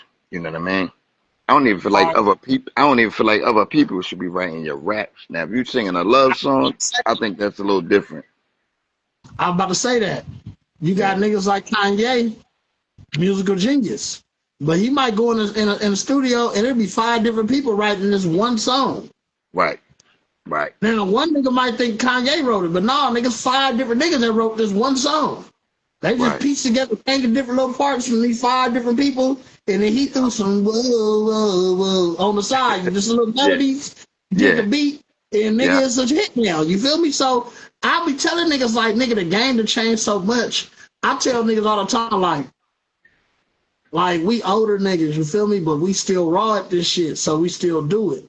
But hearing niggas, like I got certain homies, they be like, man, these niggas using AI, these niggas suck, these niggas. I tell these niggas like, look, bro, when we was young and we was coming up, the last generation before us said the same shit about us. That's true. And when they was coming up, the last generation before them said the same shit. That's so true. Like I tell niggas all the time, like niggas always be hating on new generation. They found a new way to get it done And it's for their crowd. Like, I'm not the type of nigga who gonna probably listen to half that shit anyway. So what difference do Right. I make? Right. That's for them. So Now I'll be listen. like, Now shit, listen. Now listen to it. Now they listen to found a this. new way to get it done and it's working for them. Shit, that nigga got his family out the hood off AI, nigga, more power to you, nigga. I can't knock it, and I agree with you on that. And like, cause you I shit trash with AI and the shit they would have wrote would have been trash too to me. But to the kids and who what think make it, they me agree with it, cause I love Kanye. I met Kanye, and I met him at Sony Studios in New York years ago, right? And I like Kanye. So you really made me think. How can I say it? Like, good music is good music. If somebody wrote your song with AI, that don't mean I ain't gonna listen to it, but it's just maybe something I wouldn't do personally, maybe, you know what I mean? But if it's a good song, I'm gonna listen to it. Good music is just good music, you know what I mean? So I'll put it right there. I don't knock it, but I just feel like if you're a lyricist and you stand on being a lyricist, I don't think you should have AI writing your rap. But if you come out with a good song and I find out later AI wrote it, I ain't gonna stop listening to it just because AI wrote it for you. You know what I mean? So I say that because you made me think with the Kanye shit. He do be having people write his shit. But I will say this too. I know if Kanye got put in a room and he made a beat, I know he is able to sit there and write his own song. You see the difference? I know he is Yup. able to sit there and write a dope ass song, but he just so busy and probably don't got the time, and he let other niggas write it for him. He let the big Hey, boy. What's the big boy that? I forgot his name. He's a new artist. He be drinking a lean. He real big, like 600 pounds. He came on he stage had, with the oxygen mask. yeah, on me. He look like what's his name from Texas? He look like Big Mo from Texas, kind of like he real Yeah, big yeah, though. yeah. He's on that He. I seen the interview where he was writing Kanye shit. Yeah, he said he wrote like some of that last album that he dropped. Yup. I don't know. I Like, ain't even heard Kanye last album. Did you hear the album yet? I'm gonna tell you the truth. Kanye, one of my favorite artists, but I ain't really had a urge to hear no Kanye in a while. I'm probably gonna check it out. I'm probably gonna check it out because sometimes I get in the mood to where I just want to check out a whole album. Like a It's lot when of he that that German that German World War II shit. Like he think one a of them. Nazi, a Nazi. Yeah, some of the stuff he say be crazy. Some of the stuff he say be crazy, but I like Kanye. You know why I like Kanye? Because I think he got balls to go out there and say some of the shit he say in that climate in Hollywood. You know what I mean? Like, yeah, he got balls. You know what I mean? And I think he is a musical genius. Like he just got the air for some of the shit. Sometimes he go far to the left, and I be thinking like, what is this shit? Like some of the songs he made, I be like, what the hell? But he do got some good songs that I be like, damn, this shit hard. You know what I mean? So it's like hit or He, miss with Kanye. but I just don't really want to be around weird shit. Right, right, Like I'm the type of nigga like I check weird niggas, especially when they with me. Like nigga, look, don't do no weird shit around me, nigga. Cause right, I ain't right, with no weird shit. Like, don't be having right, me looking weird. I'm with you, nigga. Like, right. I'm And tripping. Like, that can compromise your what you got going on being around I'll be somebody tripping. that's you know. I'll be tripping when a nigga do some weird shit with me and I'm around. Like, nigga, I'm tripping. Cause it's like, nigga, you make me look It like could cost you. I'm like you. Yeah, you make me look like I'm like you or something. Like, nigga, get the fuck Not about it. even not even just that. It could cost you because they might do some weird shit and they might offend somebody, but they with you, and then now you get wrapped up in it. You know what I mean? But let me ask you this. Let me ask you this question. What do you? For I got two questions. Number one, where is hip hop right now in your eyes? Like, what state is hip hop in right now? Honestly. Hip hop is in a state where it don't know what it want to do. Mm, Everybody copying everybody jockeying for power, but don't nobody really got it right now. First the East Coast had it, then the West Coast had it for a minute, then the South pulled up. But right now, Atlanta had been like the crown holder, like they put on for the whole South, but they was like the Mecca. You feel me? For the South, get put on. When niggas thought it was gonna be Texas, because Texas was cracking way before Atlanta, but it was Atlanta that became like the nigga. This is where it's at. Right. This is where all the premier artists at. But then it got to the point where, like, with all this Young Thug shit, it's like they whole community is in shambles right now. Like nobody getting along. Like everybody beefing. It's like how the West Coast kind of was back in the day. You feel me? Like everybody fucked up. Nobody like nobody. All this shit coming out about all these niggas every day. Like it's all this weird shit. Somebody snitching. Somebody gay. Somebody this. Somebody that. Like they never got nothing to do with music no more. Like it ain't about the music. You took the words out of my mouth. It ain't about the music no more. It's about the shenanigans. You know what I mean? So it's like at this point in time, anybody got the power to step up and blow, and they city gonna be on. Now let me ask you this question. With that being said, right now, not who's your favorite, but just worldwide, globally, number one. Who's the number one artist right now as far as hip hop goes? Not who's your favorite, who you banging the most, just worldly. Like who do you see he got it right now, Smash? Or her? NBA Youngboy, Kendrick, and I still gotta say Drake. Okay. Even that he going through all this shit with Kendrick, his shit, he got his old shit still selling like his new shit. Yeah, I fuck with Jersey Drake. His old shit is still selling like shit. You feel me? What do you think about the battle that they had? Like who do you think won? Shit, what is that? Who I think won or who I know won? Well, who won? In your opinion? We all know who won. Kendrick got him. I mean, that was supposed to be a round. Yeah. But usually after a round, niggas come back out and fight some more. This nigga ain't came out. Right. So it's like Kendrick still got it.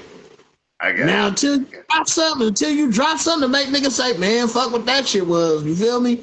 It's like when him and Meek. It's like when him and Meek was beefing. That nigga just kept dropping. That nigga Meek was like, he just fell off. He ain't been the same since. You feel me? But if you just had to pick one nigga, I know Kendrick got it. If I had to pick one nigga, just one nigga, who's the biggest rapper? But that's what I'm saying. That's hard to do because on some levels it's Kendrick because that's the nigga who really popping. But that nigga NBA Youngboy was stuck in the house for like 5 years and was still like one of the top selling artists in the industry. That nigga just started his tour. He just now getting outside. So it's like Kendrick that nigga, but you got a nigga who was also that nigga right there. Like he was right there, but he couldn't come outside. He was just looking out the window at all y'all having fun. Now he outside. He on the porch now, like, oh, you feel me? That nigga about to come on the front yard. Now he on the porch. You feel me? Like so NBA Youngboy's big. Hey, look, that's all you see as far as the youngsters. Like they got other artists that they listen to. My son, I be on him like listen to who he listens to. Let me hear you listen to. Let me hear what you listen to. And all them niggas kind of sound the same. Like they all got that little Uzi Vert type flow or that or Youngboy type flow, but that nigga Youngboy like that nigga right now. He like the rap Chris Brown right now. Them little girls, them little boys love that nigga. Okay. And then that nigga Dirk went to jail. When Dirk was out here with King Von, it was like they was popping, and that nigga was on house arrest back then. He couldn't even come outside. Like, but now them niggas in jail. It's just him. Like, I got you. Niggas that selling. You got other niggas that get units. You feel me? But nigga. But NBA Youngboy got it right now. Niggas like Jelly Roll and fucking Post Malone. Them niggas be popping up out of nowhere and just be selling 50 million. Nigga like, nigga, what the fuck wrong? Where they like?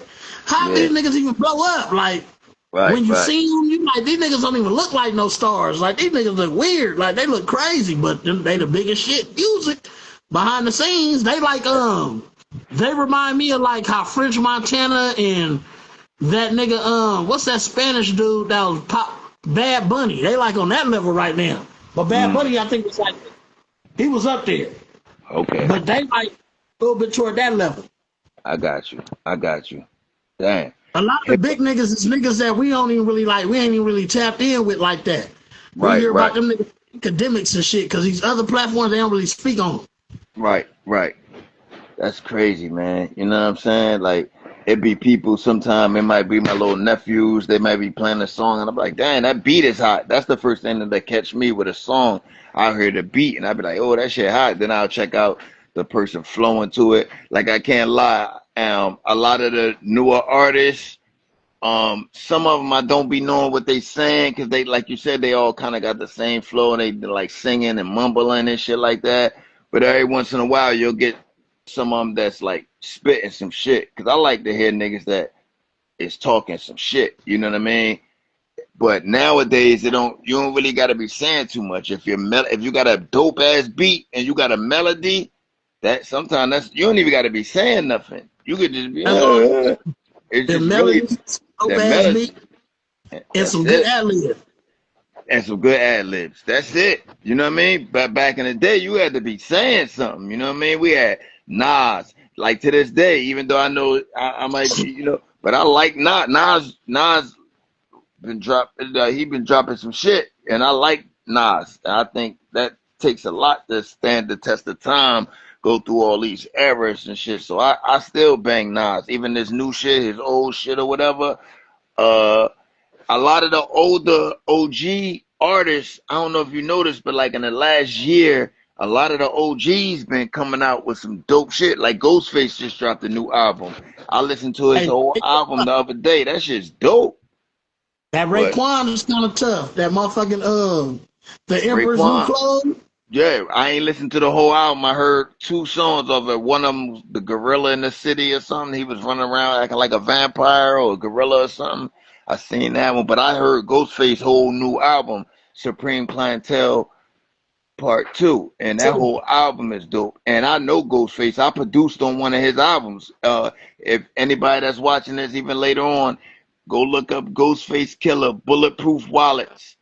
I produced a song called Love Sessions on that album. You can go look it up on YouTube, Ghostface Love Sessions, and hit the thing to see the credits, and you'll see my name on As it there. goes I, on. I produced that shit. You know what I mean? So, but Ghostface dropped a new album, and that shit's hard. You feel me? So it's like, damn, I like that. The OGs are coming out, dropping shit, because I feel like, damn, hip hop is the only genre of music where, like, if you older and you dropping good music, even if it is good, people gonna like clown you or whatever like that. But in rock and roll, nigga, motherfucking the Bee Gees, Bon Jovi, all these niggas is still on tour. Bruce Springsteen is still on tour. Bruce Springsteen. I just was, How our when you people when you drive as it, into Atlantic City, they got big billboards for the casinos to let you know who's gonna be in town. It's always celebrities coming to Atlantic City, and you drive in, nigga. Not too long ago, I seen a big billboard with nigga the boss, Bruce Springsteen, doing a big concert in Atlantic City. I'm like, damn, the and it's boss. probably it's probably gonna be sold out. But if That's you the in hip original hop, time he was the boss the before Rick boss, Ross. you know what I mean? But if you in hip hop and you older and you had albums out and you drop it, people shun you. But what I'm saying is, I think that's starting to slowly but surely die down. Slick Rick dropped a new album. His new album is dope. You know what I mean? Nas dropped a new album. Like I said, Ghostface. Just a couple of the OGs that been dropping. You know what I mean? And I'm like, damn, that's what's up. You know what I mean? So Hell yeah. hip hop is like going in like I think what you said is right. It's kind of like just all over the place right now. You know what I mean? It's up for grabs. You know what I mean? It ain't really the last big superstar I think hip hop had was like 50 Cent, to where it's like everybody in the world is just concentrating on this one artist and his movement. You know what I mean? But really lately. It might be niggas that's hot and they might got it, but I'm talking about far as that impact, like we was talking about Snoop when he dropped Doggy Style. The whole world was anticipating hearing that. You know what I mean? It hasn't been nothing like that lately. You know what I mean? That's a fact. You know what I mean? That's So it's like, man, hip hop is just like in a weird place, like you said. But hopefully, you know, some people will come out and uh help it evolve and you know, get better, and we get some artists that's, you know, taking the culture to a different level. You know what I mean? Mama's though. I got some new shit on the way. I got some Oh new shit yeah. on the way. Some Oh new yeah, shit. and we still gonna do that that little project too. You know what I mean? We still gonna do that project. Soon as I get everything hooked up, like I was telling you, we gonna put that shit in the works just for the streets. You know what I mean? Mama's though. Oh, mama's though. Fuck the streets up, my nigga. You know what I mean? But yeah, Uh, man, like I'm gonna start tapping in with you. You know what I'm saying? Any Mondays that I can, I'm gonna just start tapping in with you and the fellas, man, and you know, have these dope conversations, man, and you know, promote this shit and even help it even grow more. You know what I mean? what it is, man. You already know. Word is born. So I'm gonna be like a special guest that pop up on my bros sometime. You know what I mean? 'Cause Already know. I really enjoy having these dope conversations, man. Look, Real I talk. enjoyed talking to you tonight, Brody. You feel me? On Hell me yeah. though, I'm gonna make sure I tag you and let all the people know. You feel me? Come Okay. fuck with your music. You feel me? Fuck with your brand, man. You feel me? It Yeah. might be some shit heard and it might be old to us, but it's new to them because they ain't heard Oh it yet. yeah. And we gonna blast them and promoting this music. You feel me? Cause shit, niggas need to hear this shit. But Yes, my sir. mom, shit, you coming through fucking with us. We Yes, gonna do sir. another. You feel me? When we get more other shit, we gonna play some games. We gonna play top five. We gonna have some new motherfucking subjects. You feel me on me though? But on me, I Okay. appreciate you tap in with us, man. Hey, Hell yeah. let me ask you this one question before we get up out of here, right? Okay. We talked here about how the world has been fucked up by the internet. Hmm. How have you think the internet has fucked up the world as far as like relationships? Like it's like so many women who can't find a man. There's so Hmm. many like everybody a dog, all these niggas dog, like everybody ain't a dog, like just you feel me? Like what's your take on it? Do you think that people got too much super high expectations for no reason when they don't even deserve it or haven't even earned that? You feel me? Like what you think? I think far as that shit, like far as with the internet and relationships, I think that number one, I'll start here. We got access, and I don't want to seem like a what they call it, like a misogynist or nothing like that. But I'm just going by what I see when I'm on the internet. I see a lot of women on these different podcasts and interviews saying, "Well, if a man want to date me, he got to be making $1 million a year, or he got to be." It's like so many high standards for men, like you know what I mean. And you said something that was real dope earlier that it might have went over people's head. You was like, yo, like a dude with a job or you know what I mean, or whatever like that. Like girls, I seen a girl on the thing. This guy asked her, what would you rather, a scammer or would you rather date a doctor? She said, I'd rather the scammer. And the guy was like, a fucking brain surgeon? You wouldn't want to? And she was like, I don't know. I gotta wait for your check and shit. And I'm like, damn, they just lost. You know what I mean? So a lot of women are just, and I think they just following like what they see, you know. But it's like I see a lot of women, not just I see a lot of women like a man want to date me, he got to be making $1 million a year, and this, I mean, this is unrealistic. Like, you know what I mean? Like, so and because the women, all they got to do is get on there and throw some little booty shorts on and twerk or something like that, they going to get mad attention. You know what I mean? So with these girls thinking, I don't need this man, I got plenty of options, that, you know, now they can shit on every guy. You know what I mean? I remember at a time where you could go up and say hi to a girl, have a conversation, y'all get each other number, y'all go out on a date. Now, a girl would say, well, if he ain't taking me to Roof Chris or something this and this and paying for the babysitter $500 the first date, like damn,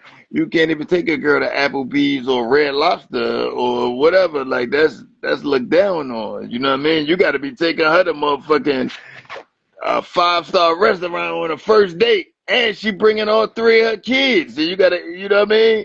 And she bringing all. I seen one video. This girl went out on a date. She brought all her friends, and they ate, and she wanted the guy to pay for her and all her friends. I'm like, damn, what's going on out here? You know what I mean? So to answer your question, I think the internet has definitely damaged the dating scene, and I feel like a lot of females are delusional right now. You know what I mean? Because they're getting so much attention of the internet. You know what I mean? And I just feel like, man, I just feel like, man, I'm scared of what the future of that looks like. You know what I mean? Forget the music scene and everything, but just it's like it's a war on love. You know what I mean? It's a war on real, true, genuine love. Like girls don't care. Most girls, I can't speak, but a lot of girls don't care about being loved anymore. It's like who got the bag? You know The what I'm bag. saying? Who got the bag? Who gonna spend money on me? Who gonna pay my rent? Like they ain't even scared to say it. They coming on the podcast like, yo, who gonna take care of me? Who gonna pay my rent? Who gonna do this? Who gonna take care of my five kids? Like who gonna like damn, take care of your five kids? Can I get to know you first? Like, you know what I mean? So that's how I would answer that question. Like I just think the internet has really destroyed uh the dating thing, man. It's like real bad. But I would say this, like, man, it's gonna be a lot of older women in the future that's gonna be lonely and got a bunch of kids and a dog or a cat, and they gonna be like 55 years old on the thing. Like, where all the good men at? Yeah, you shitted on them. You shitted on them all. So now you know what I So mean? ready. That's what I think. Far as like with the dating scene with the internet, I think the internet has destroyed love. Far as on that note, far as having a companion and shit like that. You know what I mean? I mean, it's still some good people out there, but for the most part, all the girls are delusional and brainwashed. You know what I mean? It's like, yo, you gotta fuck love. Who got the bag? And that's sad. That's really sad, man. You know what I mean? That's really sad, yo. You can't even just, you know, just say hi to a female. You could go say, "Hey, how you doing?" You pay. Say you in the store. Say you at Walmart and you see a girl and you just say, "Hey, how you doing?" She goes, "Is you paying for my stuff in the cart?" Like, damn, I don't even know you. I just say, "How you doing?" I got one. I got one before I go. This is a good one. I'm watching this one video. This girl's in the gym. She's working out, right? This guy walks up to her and says, "Excuse me, excuse me." She said, "No, I got a man. I'm not talking to nobody. Don't talk to me. I got a man." He said, "Yo, listen, all I want to do is tell you, you got a bloody maxi pad hanging out your ass." You know what I mean? She was like, "Oh," you know what I mean? Then I seen one. This girl was in the store. She walks out the store. I guess she dropped her wallet or whatever. So the guy was nice enough to pick it up and follow her. He's like, "Excuse me, miss, excuse me." She's like, "Leave me alone, leave me alone." He like, "Shorty, you dropped your wallet. I ain't trying to talk to you." She like, "Oh, oh." And then there's one guy walking up to this girl. This is the last one. There's one guy walk up to a girl. "Excuse me, miss. Uh, excuse me." She like, "What? Leave me alone. I ain't talking to nobody. I don't want. I'm not interested." He's like, "I'm just trying to tell you, you got a flat tire." So she looked, and then she like, "Well, could you help me fix it?" He like, "Nah, get the fuck out of here." You feel me? Like, so it's just all fucked up, bro. You know what I mean? All rude and shit for no motherfucking reason No coming at me. reason. Shit. Yeah, please. Call your daddy. Call your Yeah, brother. for Uh, no reason. You know what I mean? So that's the answer to that question. It's fucked up. You know what I mean? But that's the world we living in now, man. And unfortunately, I don't. That's why I asked you earlier. I don't think it's gonna get no better, man. Because the more and more you look around, technology is just getting better and better. One last thing, I seen this thing, nigga. The cops got some shit now. They can ride past your house hold up this thing, and nigga, they can see through your walls what you got in your house, nigga. I seen that Huh? video. I They seen can that hold video. up. They can ride past your house and hold up a beam and see what you got in your house. See how many people in there, all that. All kinds of shit. Privacy is about, nigga, 10, 20 years from now, ain't gonna be no privacy. Nigga, everything gonna be monitored and tracked. You know what I mean? These movies, they be here to entertain us, but they be telling us real shit about the future. And I'm gonna leave you with this. If you seen it on a movie, it's already in effect, my nigga. I don't care what it is. If you seen it in a movie, it's already in effect, my nigga. You know what I mean? I'm gonna leave it at that, man. You know what I'm saying? Hey, YBMF, I just want to say thank you, bro. Thank you for having me on your show. I really enjoyed this shit. You know, we brothers in real life. We talk, nigga. But I really enjoyed this shit. On my, what'd you say? You cracked me up. You said, on mamas. Nigga, on mamas. I'm going to be tapping in with you certain Mondays. You know, I travel a lot, but when I can, I'm tapping in with you on Mondays and just hang out with you and the guys, and we could talk about different topics and stuff like that. You know what I mean? Already know, love. That's my brother. You feel me? Yeah. Mikey the I Mogul. love you, man. Mikey, love you too, bro. On Yes, mama's sir. though. That's real. You feel me? Real Look, shit. I'm coming through, slide through, telling your story, letting people know what's up. And Yeah. shit, we gonna at you, man. You feel me? But Yep. until And we meet anybody out there, look, you know, feel free to follow me. I gotta get my Instagram more popping and stuff like that. But feel free to follow me, man. I'm a cool dude, as you can see, man. I don't look at, because I see like on Instagram, uh, everybody wants you to follow them, but nobody wants to follow back. It's the thing that have like more followers than you are following people or whatever. I'm not with all that. Look, man, tap in with me, man. I'm gonna get the Instagram thing together or whatever like that, man. And you know, tap in with me. And also, YBMF, whenever you're doing these lives, whether I'm on it or not, send me a link so I can share it for you. Even if I'm on the road or whatever, I'll share it for you. You know what I mean? Or you got any kind of flyers, just tag me. You don't even gotta say, Mikey, share this for me. Just send it to me. I know if you send it, this is something you went out there. Just feel free to on it. shoot me or tag me in anything. I'm sharing it. I'm not like these other niggas. Niggas act like they can't share something. I'm like, nigga, it's the internet, man. You got something you want out there, send it to me. I'm sharing it. You ain't even gotta say, Mikey, share this. I'ma just share it. Feel me? Come We on, are my on nigga. it. We though. Brothers. Brothers for life, my nigga. On it. All right. Till All right. So I'll talk to you later, bro. Call me if you need me, all right? already know. You too. All Hit me. right. We the mob. I'm out.